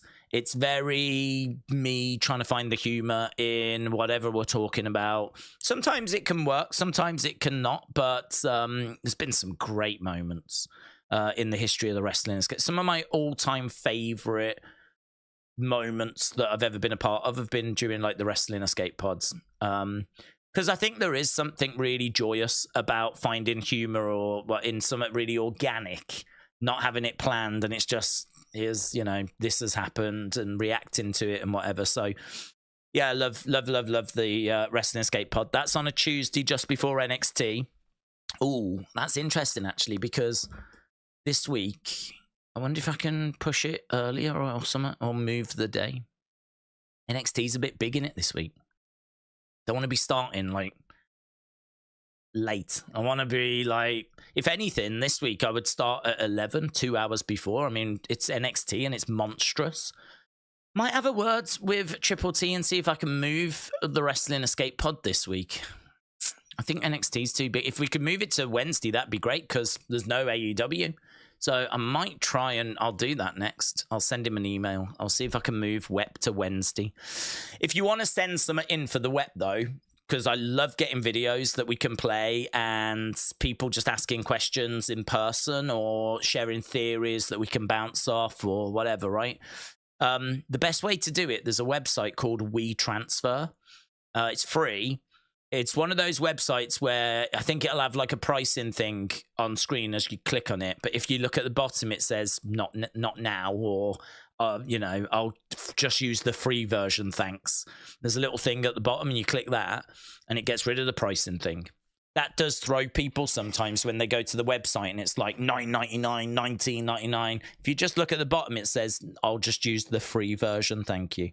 Because the free version lets you send big files. I think you can only send like up to say 2 gigabyte or something, whereas the paid version lets you go bigger and use it more often.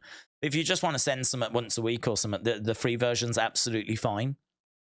And what WeTransfer is it's basically an email server. So you put your email in where you're sending it from, so your email. You put in wrestlingdaze@gmail.com where you're sending it to, and then you attach the file, and it will send files up to 2 gigabytes, whereas a normal email will only send up to, I don't know, 2 megabytes or something. I don't know. It's really small, isn't it? It's really not anything that major. So I get a lot of people saying, I'm trying to send you a video, but it won't send via email. WeTransfer, WE Transfer website that will allow you to send bigger files. And that works in your everyday life as well, not just for sending to the web. If you wanted to send it email to email, it's and do you know who told me about that? Cultaholic. Because get this, here's a little story for you. So Cultaholic back in wow, was it Cultaholic, or they might still have been with What Culture? I can't remember. But Pacitti and Adam Blampied or Blampede or whatever his name is, King Ross, you know, those guys. One of them, well, I think it was Pacitti, sent me an email. I want to say like 2016, 2017. Definitely 2016 or 17. Definitely. No later than that. 2016 or 2017. Sent me an email saying they were doing a video that was going to involve YouTubers, and it was a load of questions that they were asking, and they just wanted answers. And so they wanted you to film your answers to these questions. And I don't remember the questions. I think it was something like, who's the best British wrestler ever? And who's your top 5? I think they were just general, you know what I mean? Not really that exciting. And I remember that I saw that and I was like, oh, this is interesting. So I did it. And I remember he had the email and he said, use WeTransfer. And that's how I found out about WeTransfer. I'd never heard of it before then. But it must be that that's what those guys must use, because that's what he told me to use. Sadly, I don't think the video ever got made. I never got... I mean, I must admit, I've never been a watcher, really, of other, like, wrestling channels. I'm not very good at doing that because I'm always in my own little world with, like, streaming and thinking about, like, finding the latest wrestling news and all that kind of stuff. So, and I'm always trying to think of, like, little video ideas. I'm always making graphics. You know, if ever I'm, like, sat here, I don't really have the time to sit and watch videos. So I have a lot of podcasts, you know, Cornet, Something to Wrestle With. Like, those are the kind of things that I will have on in the background as I'm making graphics or I'm doing stuff. So it's no shade. I just don't get time. And so it could have been made and it could have passed me by, but I don't think it was ever made. No one ever tagged me in anything or mentioned anything to me. I would imagine somewhere at some point someone would have said, oh, I saw you on the Cultaholic channel, or I saw you on the What Culture channel, or whatever. And I believe that there was quite a few people that were involved from what I remember. But it's one of those, and it's just one of those things. Like, I get it. Like, time gets in the way, doesn't it? And then the other thing as well is that if you don't do it there and then, maybe some of the answers become irrelevant. I can't remember the questions. I mean, one could have been, who's going to win the 2017 Royal Rumble, you know? So, like, you know, those answers might then become a bit void. So, yeah, it was, that's where I learned about WeTransfer. There you go. You wasn't expecting that, was you? Little story that I can't remember. I might have told it before. I can't remember. Big time, said Daze. Good talking point. AEW going too deep into being sports entertainment. An alternative that over time is trying hard to be like WWE. Yeah, that's an interesting conversation. So my thoughts on this are, I think that AEW started and tried to be a wrestling promotion and tried to be like rankings, win losses, tried to be like more sports based. And you know, Tony said that at the start, and I think that was the mission objective. I think it became apparent quite quickly that that is not necessarily what the mass audience is looking for. I think the mass audience is looking for entertainment. They're not looking for something that's just cold and just wrestling. I think there is an audience for that, but I don't think it's a big audience. I think that people that just want to watch wrestling match that goes into a wrestling match, maybe a couple of interviews in there as well. There has to be a little bit of, like, you know, I mean, promos and whatever have been in wrestling for the longest time. So, like, the idea that, like, promos are like sports entertainment or whatever, you know, I feel that it's the silly stuff. It's where things get really silly. You know, it's like the Jericho MJF bursting out into song. It's like the MJF and Adam Cole being on a boat. and Big Show being in the water. That was a more recent one, for example. Or dare I say the mimosa match, Is that wrestling? Having vats of liquid at ringside and you got to push your opponent into them. I don't know. It's sometimes hard to define because it is a wrestling match, but do you need the vats of liquid? the mimosas? Just because Orange Cassidy is called Orange Cassidy, we thought we'd involve that and have orange mimosas. I think that they tried to make it a little more wrestling focused. They tried to make it less sports entertainment. I think they soon realized that that's maybe not where the appetite is. And to be honest, I think this is why WWE do what they do, because I think they are also aware that if they went more wrestling and less sports entertainment, that it would actually attract a smaller audience. So I don't think AEW are necessarily wrong to go into sports entertainment, because I am of the opinion that probably is a bigger opportunity and a bigger market than just going into wrestling, because I just don't think that that's what people are looking for. I don't think that's really... If you're going to watch that, you're probably going to want to bet on it, to be honest. I watch UFC, and that's obviously sports. And having fight after fight after fight after fight after fight is, I don't know, I mean, like, it's the brutality of it as well, and the threat of, someone having an arm broken or whatever.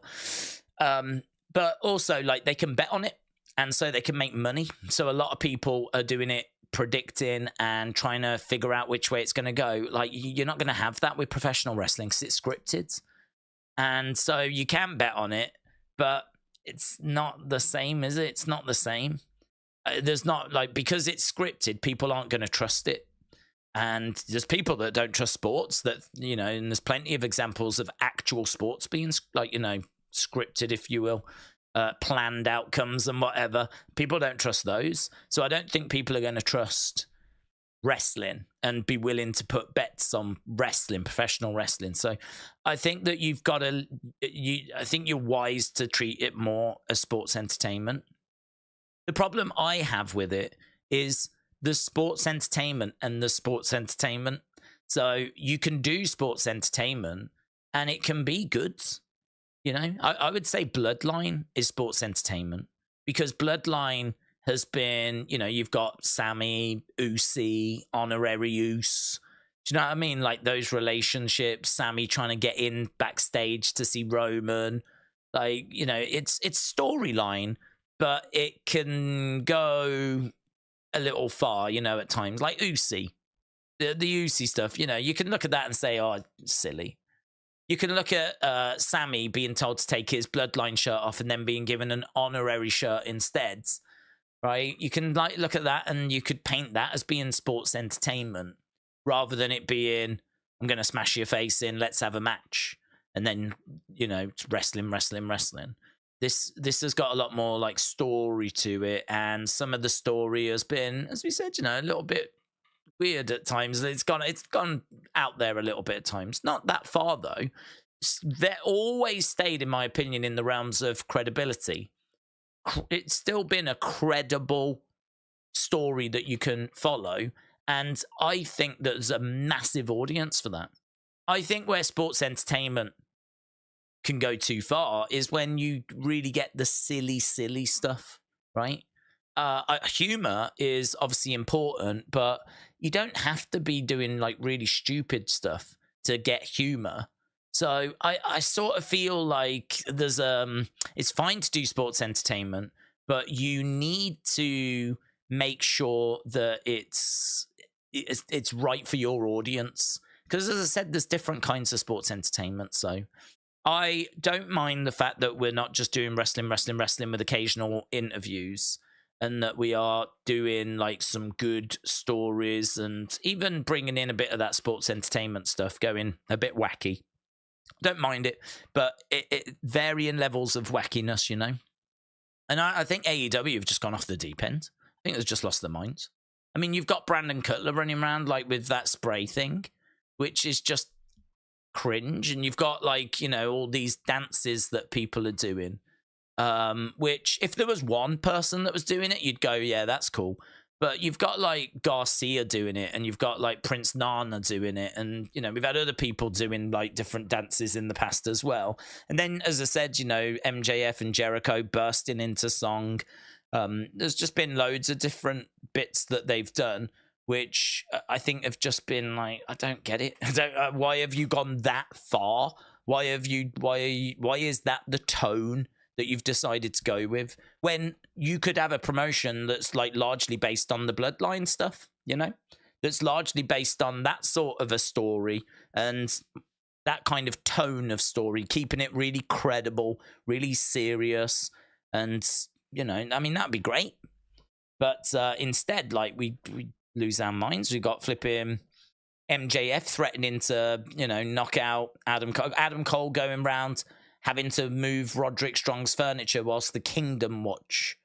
And Roderick shouting, Adam, and all this kind of stuff. I like Roderick's character. I don't mind that. You know, I could take it, but for me, it strays into a silly world. I mean, that segment where Adam Cole's busted his ankle and he's having to move furniture around Roderick's house. And we're seeing like slow-mo of him picking up sofas whilst people that haven't got any injuries are just standing by and watching him. And it's all designed to just make you chuckle. But it just looks silly. It's just silly. Silly humour. Which they don't need to do that, and they didn't need to go that far. I've been very critical of how they've used MJF in recent weeks, months. I think they've really dropped the ball with MJF. I think MJF's one of the best promos in wrestling. What he said, he's got some great lines, and his delivery is excellent. But I'm fascinated in watching him go back and forth with someone, because I think that you can count on one hand the amount of people that have got the better of MJF in a promo battle.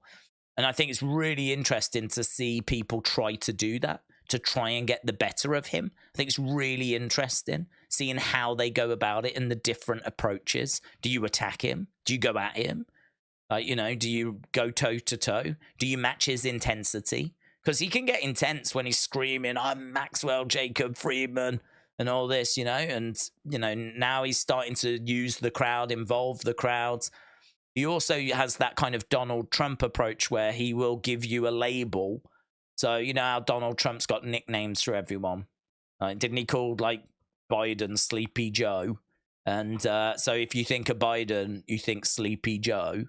Well, you know, MJF does the same, doesn't he? He's calling people like Tofu. He's calling Juice Robinson Talentless Taint. It's a strategy straight from the Donald Trump playbook. And I find all of that, like, analyzing those techniques that he's using within his promos to belittle people and get little advantages, I find it really interesting.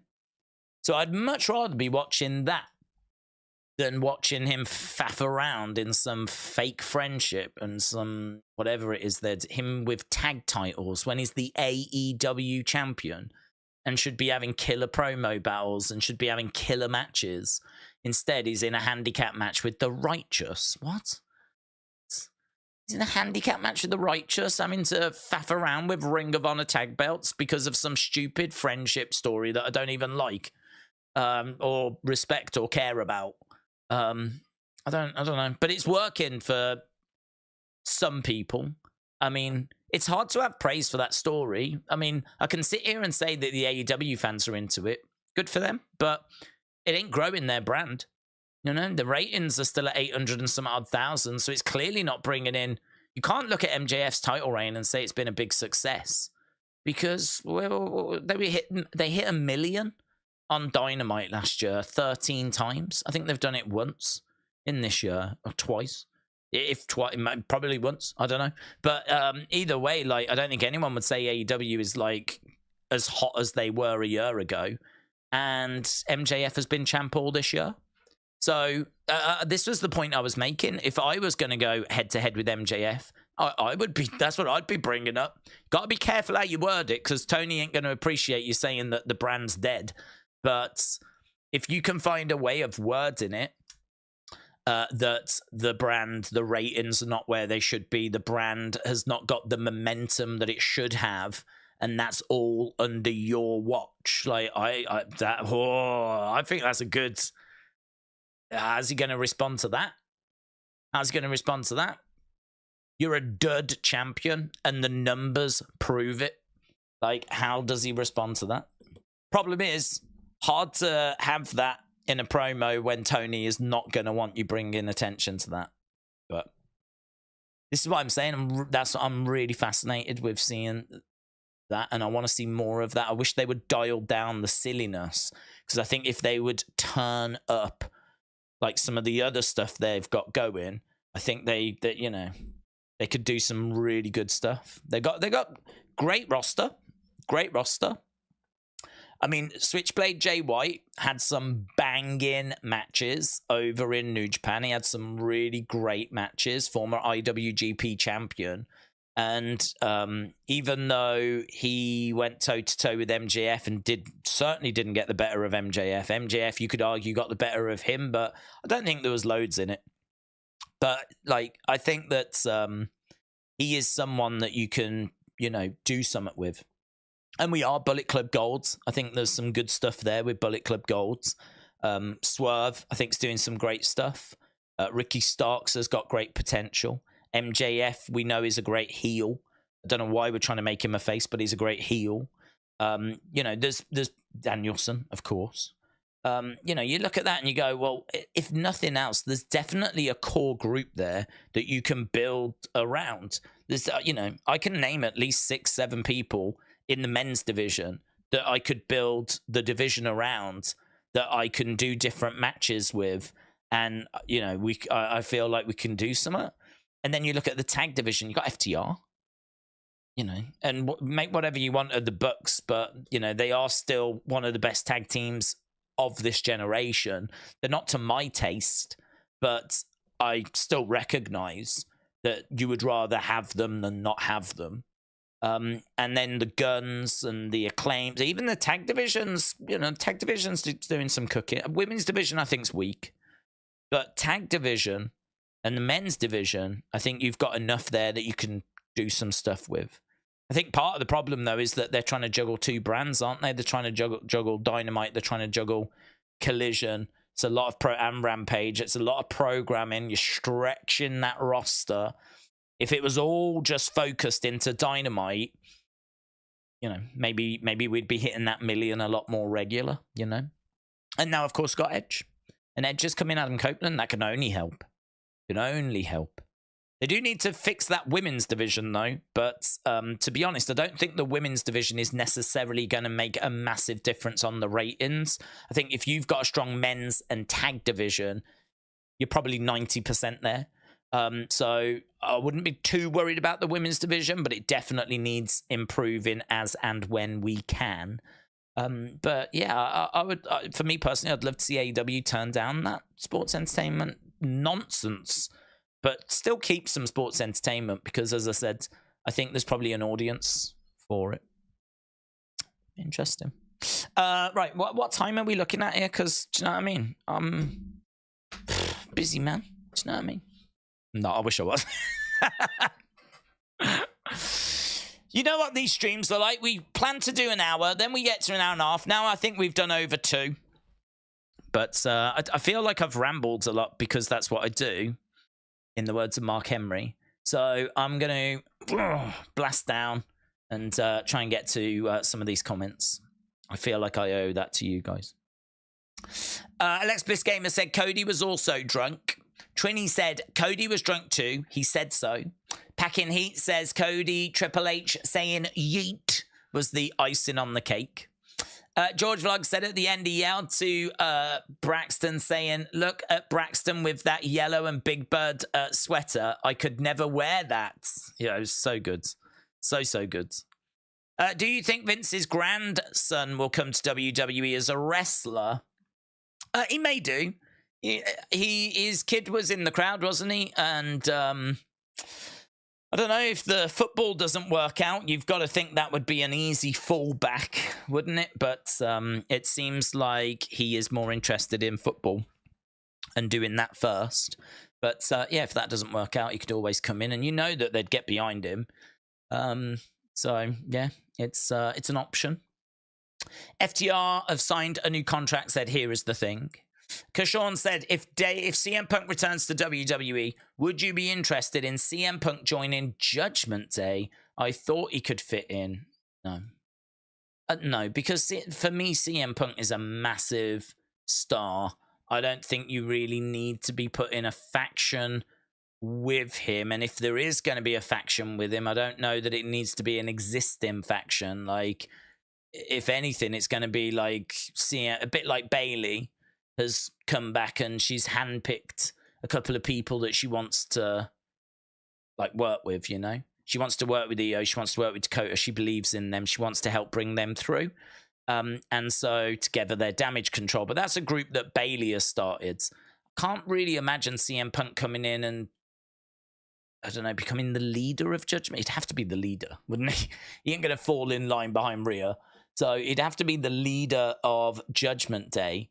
But I sort of feel like, don't know, it doesn't quite click for me. I think that he would likely come in and just do what he did in AEW, which is pretty much operate on his own. You know, he liked FTR. They had CMFTR, which, you know, when they're together, it's just their initials, their letters together. That's all that was. I could see him doing something similar in WWE. Like, if there were some people he really liked that were maybe coming through from NXT, taking him under his wing, maybe doing a bit of a Bayley where he has a faction, but it's his faction. I can't see him really joining Judgment Day or joining LWO or joining Bobby's faction or joining an existing faction, someone else's faction. I think it'd be him doing his own thing. The MJF, Adam Cole went from being somewhat interesting to now pure comedy hour, says Big Time. If Shane's son wrestled, do you think he'll get the biggest push of all time? No. I think that he would be pushed. He would definitely get opportunities others wouldn't, right? I mean, it'd be silly to say that anything different. He'd get opportunities that most others wouldn't. A bit like Ava. I mean, they are not going to want her to fail, are they? Because she's The Rock's daughter. So they're not going to want her to fail. So they will, you know, if it's going to take her longer to pick stuff up, like Parker Boudreaux wasn't getting it. He got cut, failed his probation. If she don't get it, she'll get an extra month to try. If she don't do it, then she'll get another extra month to try. Like, I don't know at what point they would just, if it was very clear she just ain't ever going to get it, maybe then they'd look to like part ways. But I think there'll be extra patience to make sure that, you know, she gets it. And maybe even like one-on-one training that's not accessible to everyone else. So I think there will be things like that for certain people that from a business point of view, you already know are going to be able to draw you serious money. And he would draw the money because of his name. And it's a bit like David Sammartino back in the 80s. David Sammartino was not that great a wrestler, but still competed at WrestleMania 1 because when he came out with his dad, who got a massive pop, of course. So, you know, yes, there will, I think, be, if he came in, extra privileges that will help. But at the end of the day, if it's not working, you know, if it's just not going to happen, you know, it's not going to happen. We've seen plenty of kids of wrestlers that never quite worked. It never quite played out, you know, never quite got, you know, look at Flair's kids, for example. Other than Charlotte, there's a few that have tried and not been able to match his success. Look at Curtis Axel, son of Mr. Perfect. Again, you know, tried but didn't quite have that it factor, and you know, tried to present him in lots of different ways, tried to do different things with him, but he would just eventually fall into a bit of a comedy spot, you know. And that was Mr. Perfect's kids. And it's no shade on people. People are different people. Just because the dad's good doesn't mean that the kid's going to be good, right? We're different people. So I think he would come in. He'd be given extra privilege, if you will, extra opportunity, more patience, more time to learn. I've no doubt about that. I'm sure they would say no, he gets the same, whatever. Shut up. He wouldn't. He'd be given that bit extra. But I think also the truth is that if it came to a point where it just wasn't going to work, got to a point where it's just not right, it's not a right fit, we can tell, then, we'd have to find something else. Whether he'd be cut or turned into a GM or something, who knows? I'm sure he would have a job for life somewhere within the company. But not everyone is born to be a wrestler, are they? Not everyone's born to be... Look at me, I was born to be a model, but I found that out too late. And so I've missed that opportunity. It's life, isn't it? It's how it goes. But kind of interesting. They don't instantly throw Jade immediately into a match. Allow it to gradually play out, says Venom. Christopher, shout out to you. Brian said Punk will form a team with his good friends Seth and Roman. Let's go. Who are you enjoying right now at the moment in both AEW and WWE, said Domingo. I'm enjoying Ilya. Ilya's maybe my number one at the moment. I'm really enjoying Toni Storm in AEW. I think she's doing fantastic work. So really enjoying Tony, really enjoying Ilya. Of course, Sammy. Sammy is someone that I would love to see win a world title, and he will always be someone that I want that for. So, I can't say. I knew as soon as he went into a tag team, it's not what I wanted for him. I was quite vocal about that at the time. Going from fighting Roman at Elimination Chamber to going into a tag team was not what I wanted. But what sweetened that deal was the fact that he would be main event in night one of WrestleMania, which, that's special. And winning the titles with Kevin against the Usos. Usos deserve that as well. I mean, Kevin main evented the year before, so him not so much because he's already done it. But Sammy and the Usos had never main evented WrestleMania. They deserved it. So, I was pleased for them on that. But as soon as that was done, I knew that this was just going to be what it was. Because the tag division is just never the focus, is it? When are you ever going to be closing out shows with the tag division outside of that WrestleMania? So you look at it and it's like, unless Roman's involved, he ain't gonna be getting any crazy pushes now. That is very much him being pushed to the side. So I hope that this team now are gonna split. I don't want him and Kevin together anymore. I want Sammy to go back being on his own. I want him to set his sights on that world title. I don't mind if he tries and fails, but I want him to get going and set that as his goal. So hopefully, because of how successful he was last year in getting over, he's shown that he can be trusted and that he's worth investing in and that he is a player in the mix. He's not a mid-card guy that just you keep putting the IC title on. He can do stuff at the top of the card. So I can't say that I'm massively enjoying Sammy at the moment because there's not really much to enjoy. But he will always be someone that I'll be like, go on, Sammy, go on. I've got that Daniel Bryan. Go on, mate, do it. I'm rooting for you. I really want to see you do it. I'm right there with you. I really want to see you do it. So that will always be there in the background. But people that I'm enjoying right now, Gunther, Roman's title reign, which I know he doesn't defend it enough, and I know that a lot of people criticize the outside interference, but his matches always feel dramatic, big, massive talking points. He's a big rating star. I always feel like I know we're watching history. I know we're watching something that people will look back on and talk about in years to come. So I think for me, Bray, sadly not Bray, but I think for me that Roman is definitely, you have to watch him. The bloodline has been incredible. It's not what it was, but it's been incredible. So Roman, when he comes back, is going to be interesting. He's at the heart of, like, you know, some of the most important stuff in wrestling. Tony Storm, Swerve, Ilya. We mentioned Gunther. Those are the first names that come to mind. There's probably a few more, but those are the first ones that come to mind. If Punk comes back to WWE, said Trini, I want a redemption arc, one where he can retire as a fan favorite and not just the old guy who had multiple rage breakdowns and got kicked out. It's a good shout, that is. That'd be a fun story as well to watch that play out. I agree. Kashawn said, has there been a situation where Roman is the one vulnerable situation in the Fatal 4-Way or 6-pack to make it difficult for him to keep his title? Has there been a situation where Roman is the one vulnerable in a Fatal 4-Way or 6-pack challenge? Not that I can remember. I mean, triple threat with him and Daniel and Edge, but I can't remember there being a Fatal 4-Way, certainly no 6-pack. So, no, there hasn't. You could do that, but to be honest, I wouldn't be keen on it. The reason why I wouldn't be keen on it is because I think that when Roman loses, it's very similar to when you retire, right?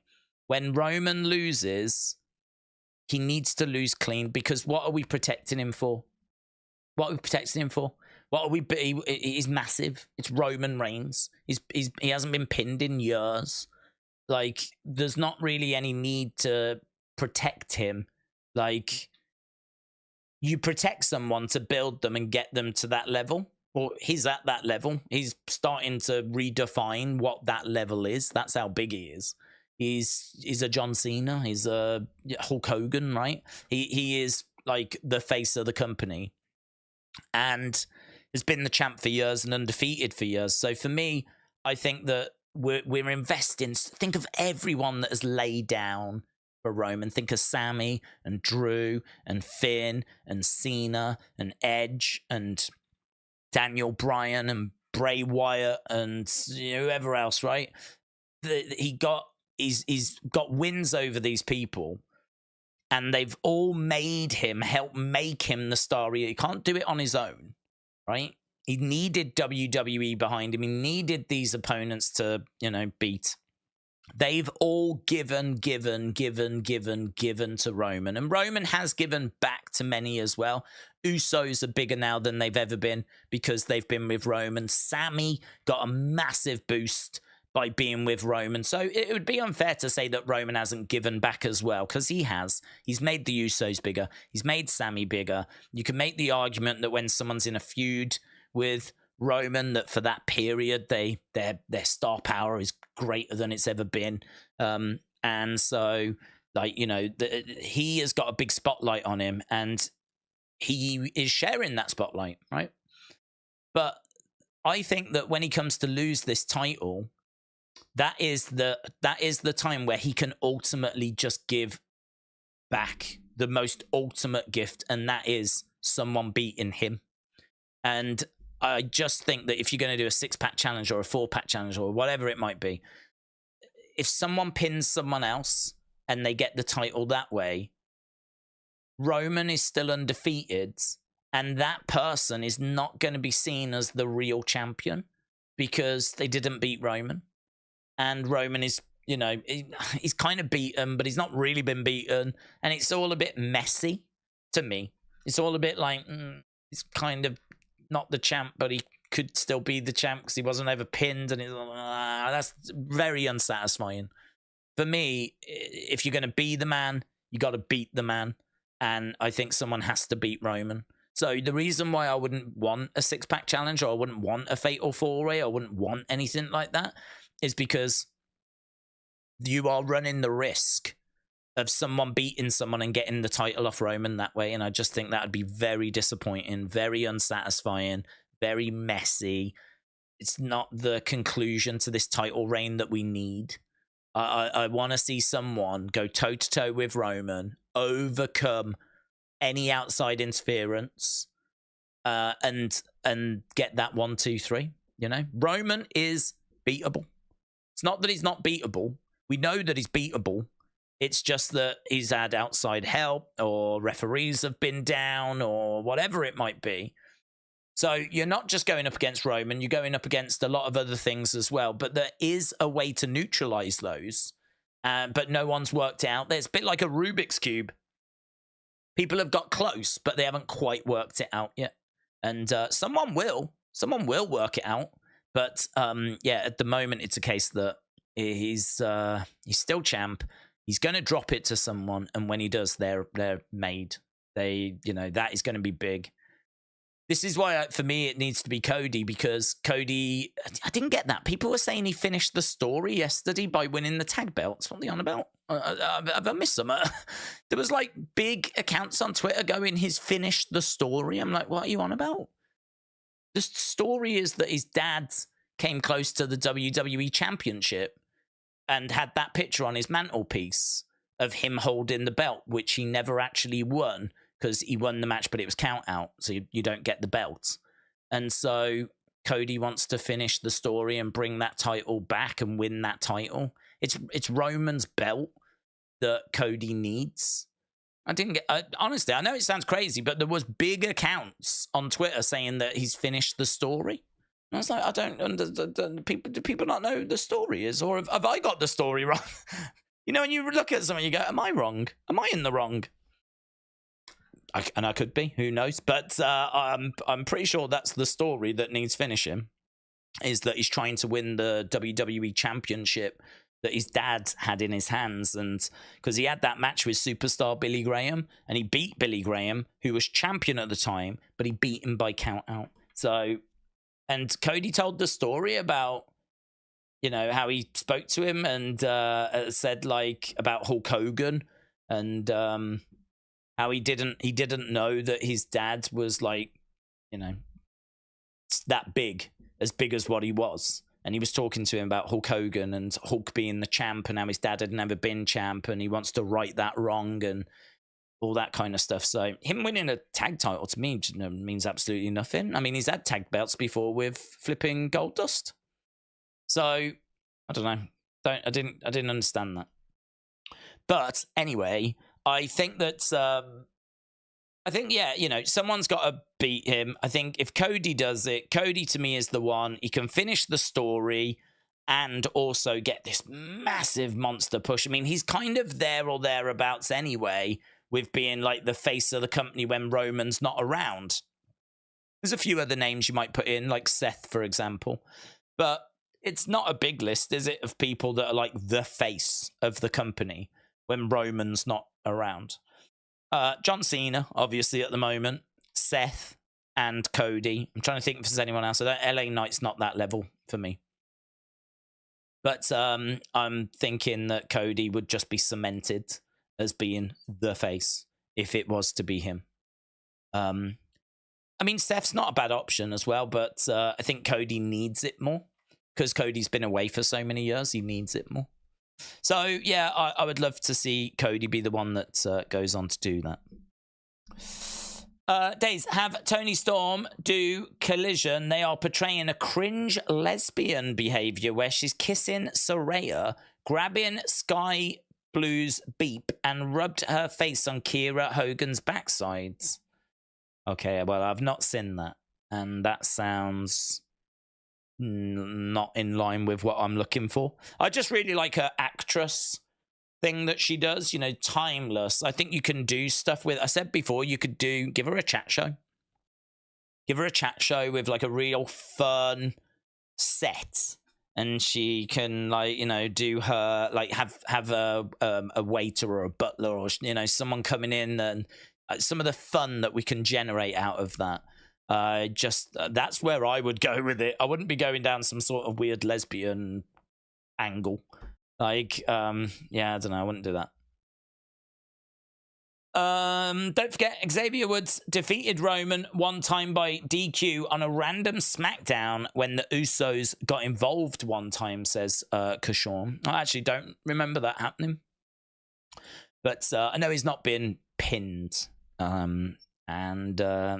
To be honest, that's a bit of a shame, isn't it? If he's been DQ'd on a random Smackdown. There's not really a need to do that, is there? But I don't know. That would probably be a long time ago before, who knows if they had any plans for him to get this long and carry the belt this long. That was probably under Vince. I would imagine. I don't remember it happening recently, so I'm guessing that was probably a Vince call. They are seemingly using undisputed titles to go to SmackDown, so Cody could challenge Roman, said Serious Gaming. Seth's an option, said Trini, but Seth feels a bit overexposed at the moment. Seth doesn't need to beat Rollins. He's already established. Yeah, he doesn't need to beat Roman. I agree. I think Cody, because of him being away for so long, is definitely the one. They could do a 50s character gimmick with Lacey, says Kirby. Yeah, that's not bad. Bring Lacey Evans in. Don't know how that would play, but I could see them two together. Carlito joining LWO as its 6th member. He confirmed it backstage. Okay. Adam, shout out to you.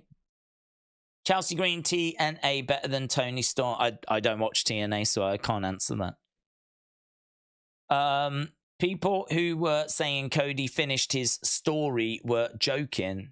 The people who were saying Cody finished his story were joking. I don't know. If it was a joke, I don't get the joke.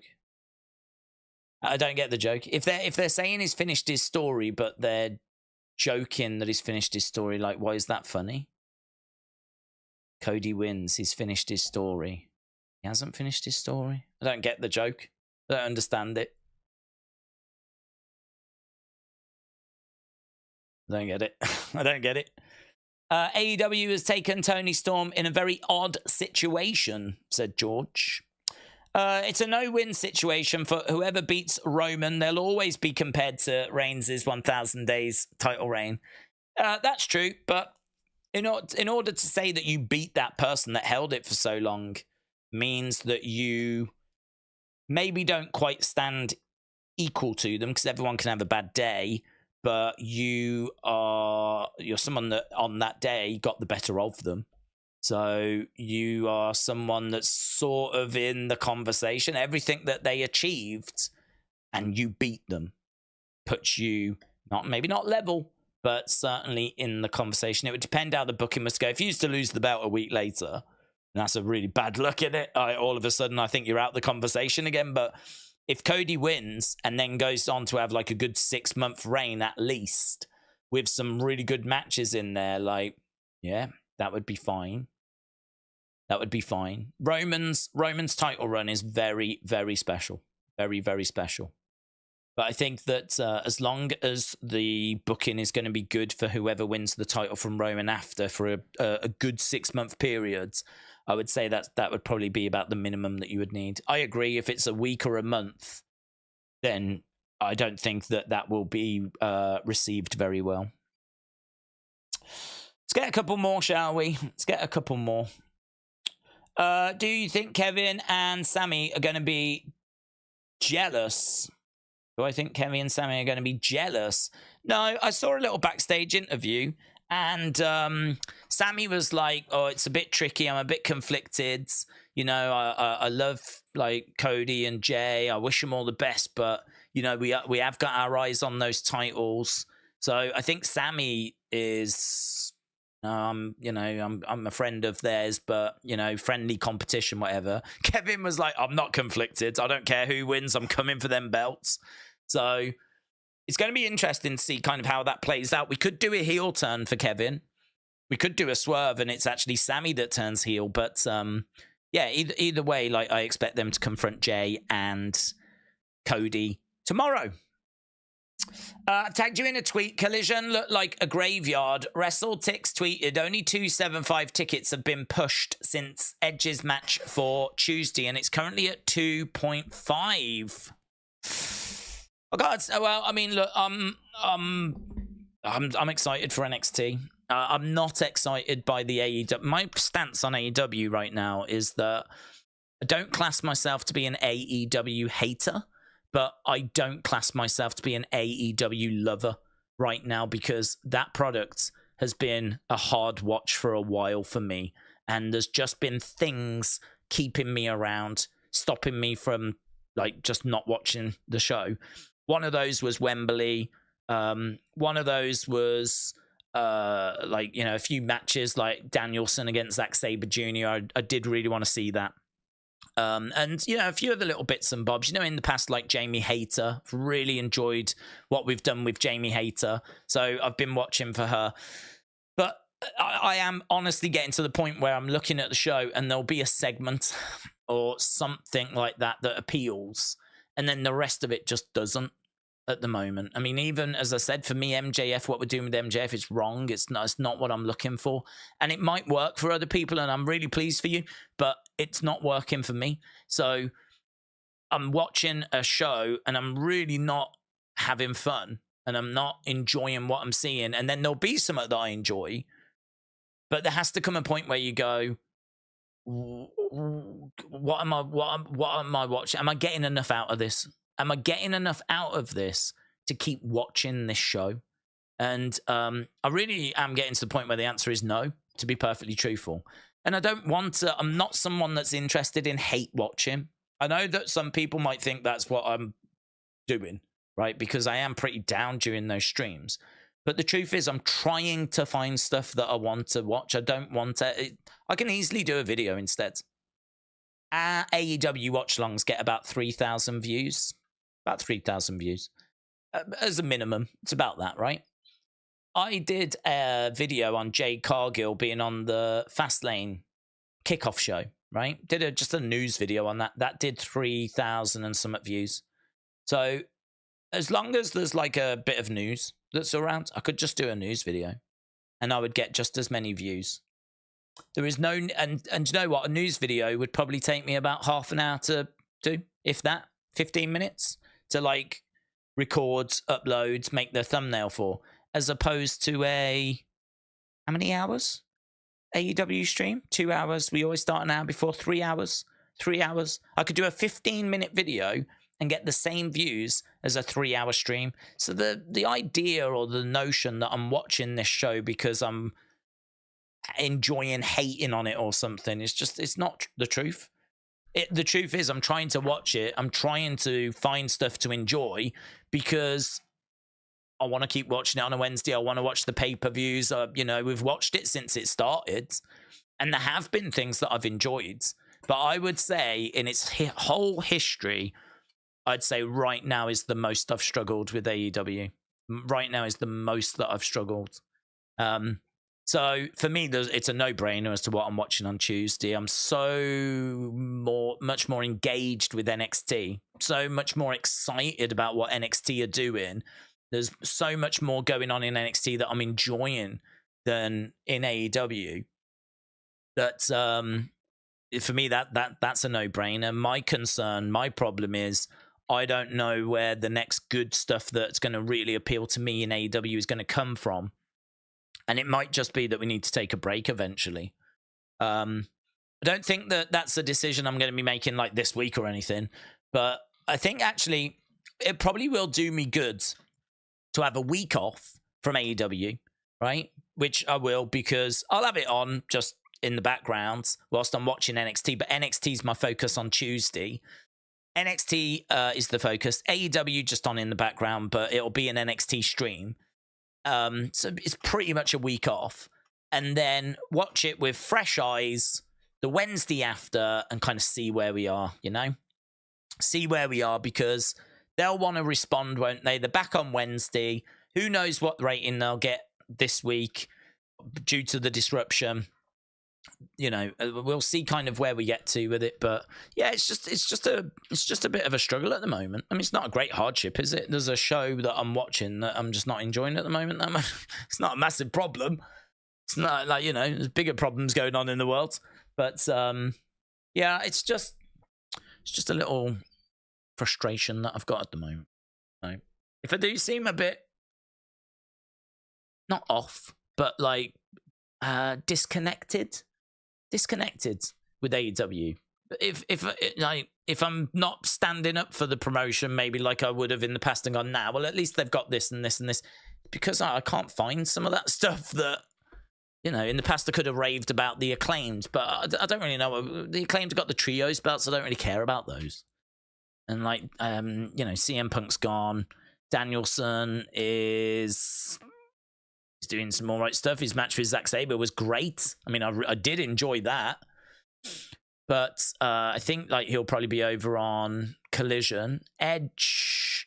I mean, we can do some good stuff with Edge. Him against Christian will be good. Him against MJF will be good. But it's just what I'm tending to find is that will be the only thing on the show that will be of interest to me. And then the other stuff will just be, do you know what I mean? Stuff that I'm not that engaged with. So I don't know. We'll see. We'll see. We'll see kind of, we'll have that kind of week off, if you will, and then come back to it. Mitchell, right, we'll wrap up on this, shall we? Because it's we've already done over 2.5 hours now, which is crazy. It is sad to say I'm more excited for NXT than Fastlane. No. NXT, it's not sad to say. NXT feels like a more stacked card than Fastlane was. I'm team NXT right now. It's the best show out of everything AEW or WWE related. Well, do you know what? We'll put a bow on things there because I agree, and actually it falls in line with what we've just said. For me, I'm really enjoying what NXT is doing. I'm enjoying the talent that they've got. I'm enjoying some of the stories that are being told. I'm enjoying the main roster stars coming down. I mean, I sort of feel like I'm getting some of those matches I'd like to see in the future now. I mean, the great thing about NXT is you're looking at some of this talent and you're like, man, can you imagine when they go to the main roster? But the reason you want them to go to the main roster is because you want to see them go up against main roster stars. So eventually we're going to get Becky against Lyra. Well, that's a great match. That's a match I want to see. That's a match that if Lyra got called up, I'd be excited about seeing. And there's a real good chance we're going to be getting it Halloween Havoc, I believe, as long as no injuries happen or, you know, there's no swerves or whatever. It should be that's the match we're going to be getting. So I'm excited for this. You know, I want to see that match. I want to see Asuka against Roxanne Perez. Let's go. I'm definitely down for watching that as well. I get the argument. I really do get the argument people have of, this is meant to be developmental and you're taking spots away and you're overexposing the stars. I get it. I mean, it's not that I don't have an argument for it, because I do, but I don't think I would be able to change those people's minds, because if that's how they feel. But I don't necessarily feel that way, because I think that the top end of NXT, as I said, is ready to get called up. You know, you've got people like Bron Breakker that we're just kind of biding our time with. Bron could go up now. The Creed brothers could go up now, right? There is a chunk, a layer there of people that could go to the main roster now. You could call them up and they would not look out of place.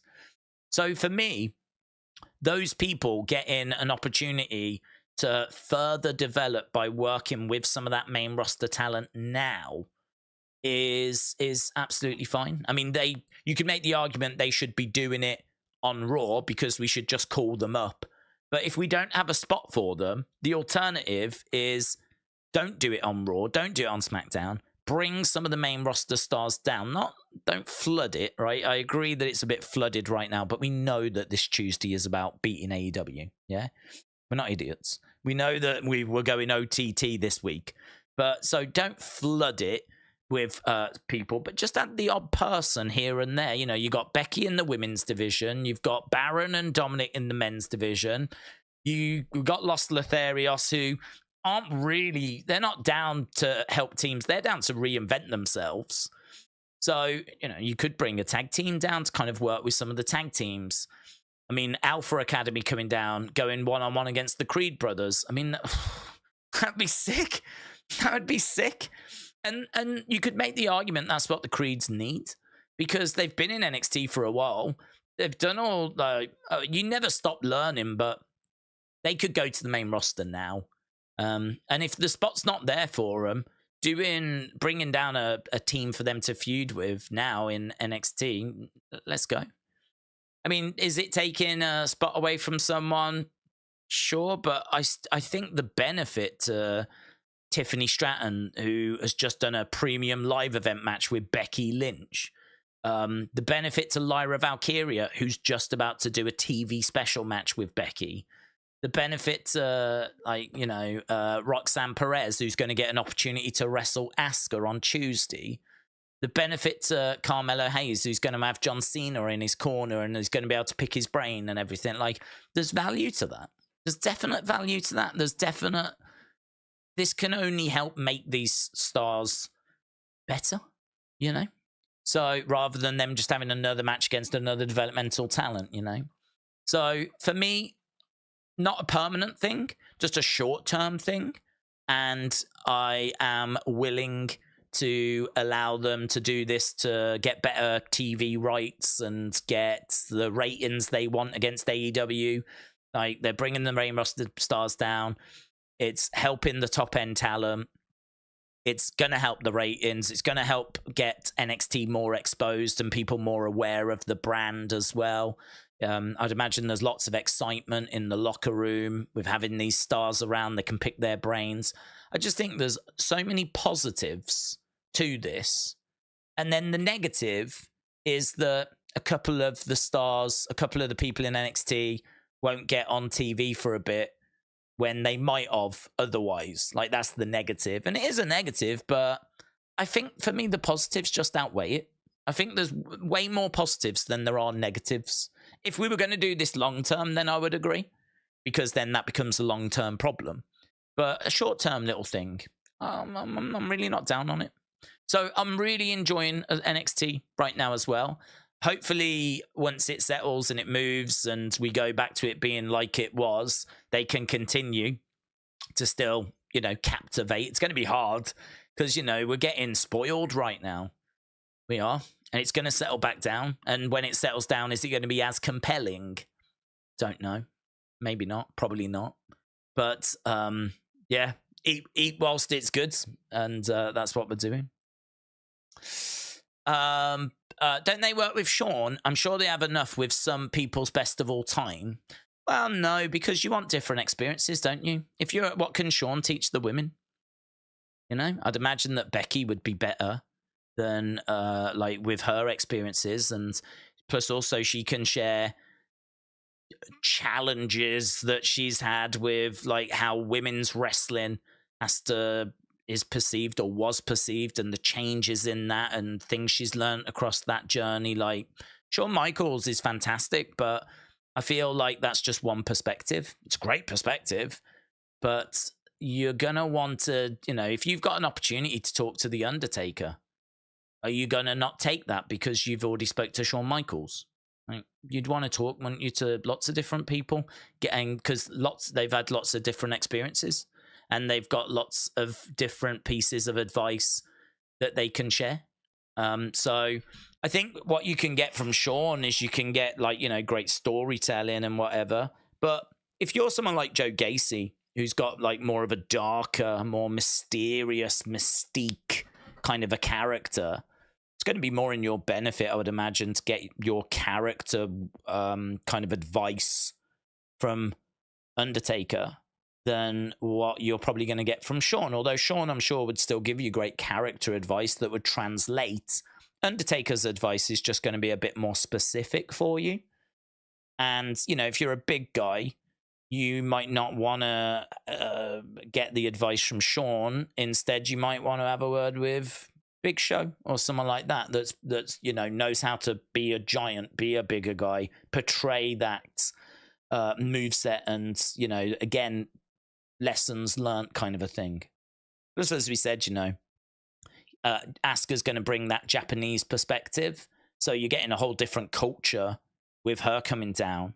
You know, Lyra is going to be very interested in talking to Becky because they're both from Ireland, and so, you know, they have got a connection there. And in many ways, Becky has walked the path, the exact same path that Lyra wants to walk. What with coming over, being an Irish girl in America, trying to settle in, home comforts and challenges that Becky faced. And, you know, how much should she lean into the Irish thing, for example? I mean, when Becky started, she was doing like Riverdance, and Becky regrets that now. So, you know, has Becky ever been tempted to lean into the Irish stuff a bit more? I mean, Valkyria has a little bit of it, but I kind of feel like she can have these types of conversations with Becky, and I don't know necessarily that you'd be having those with Sean.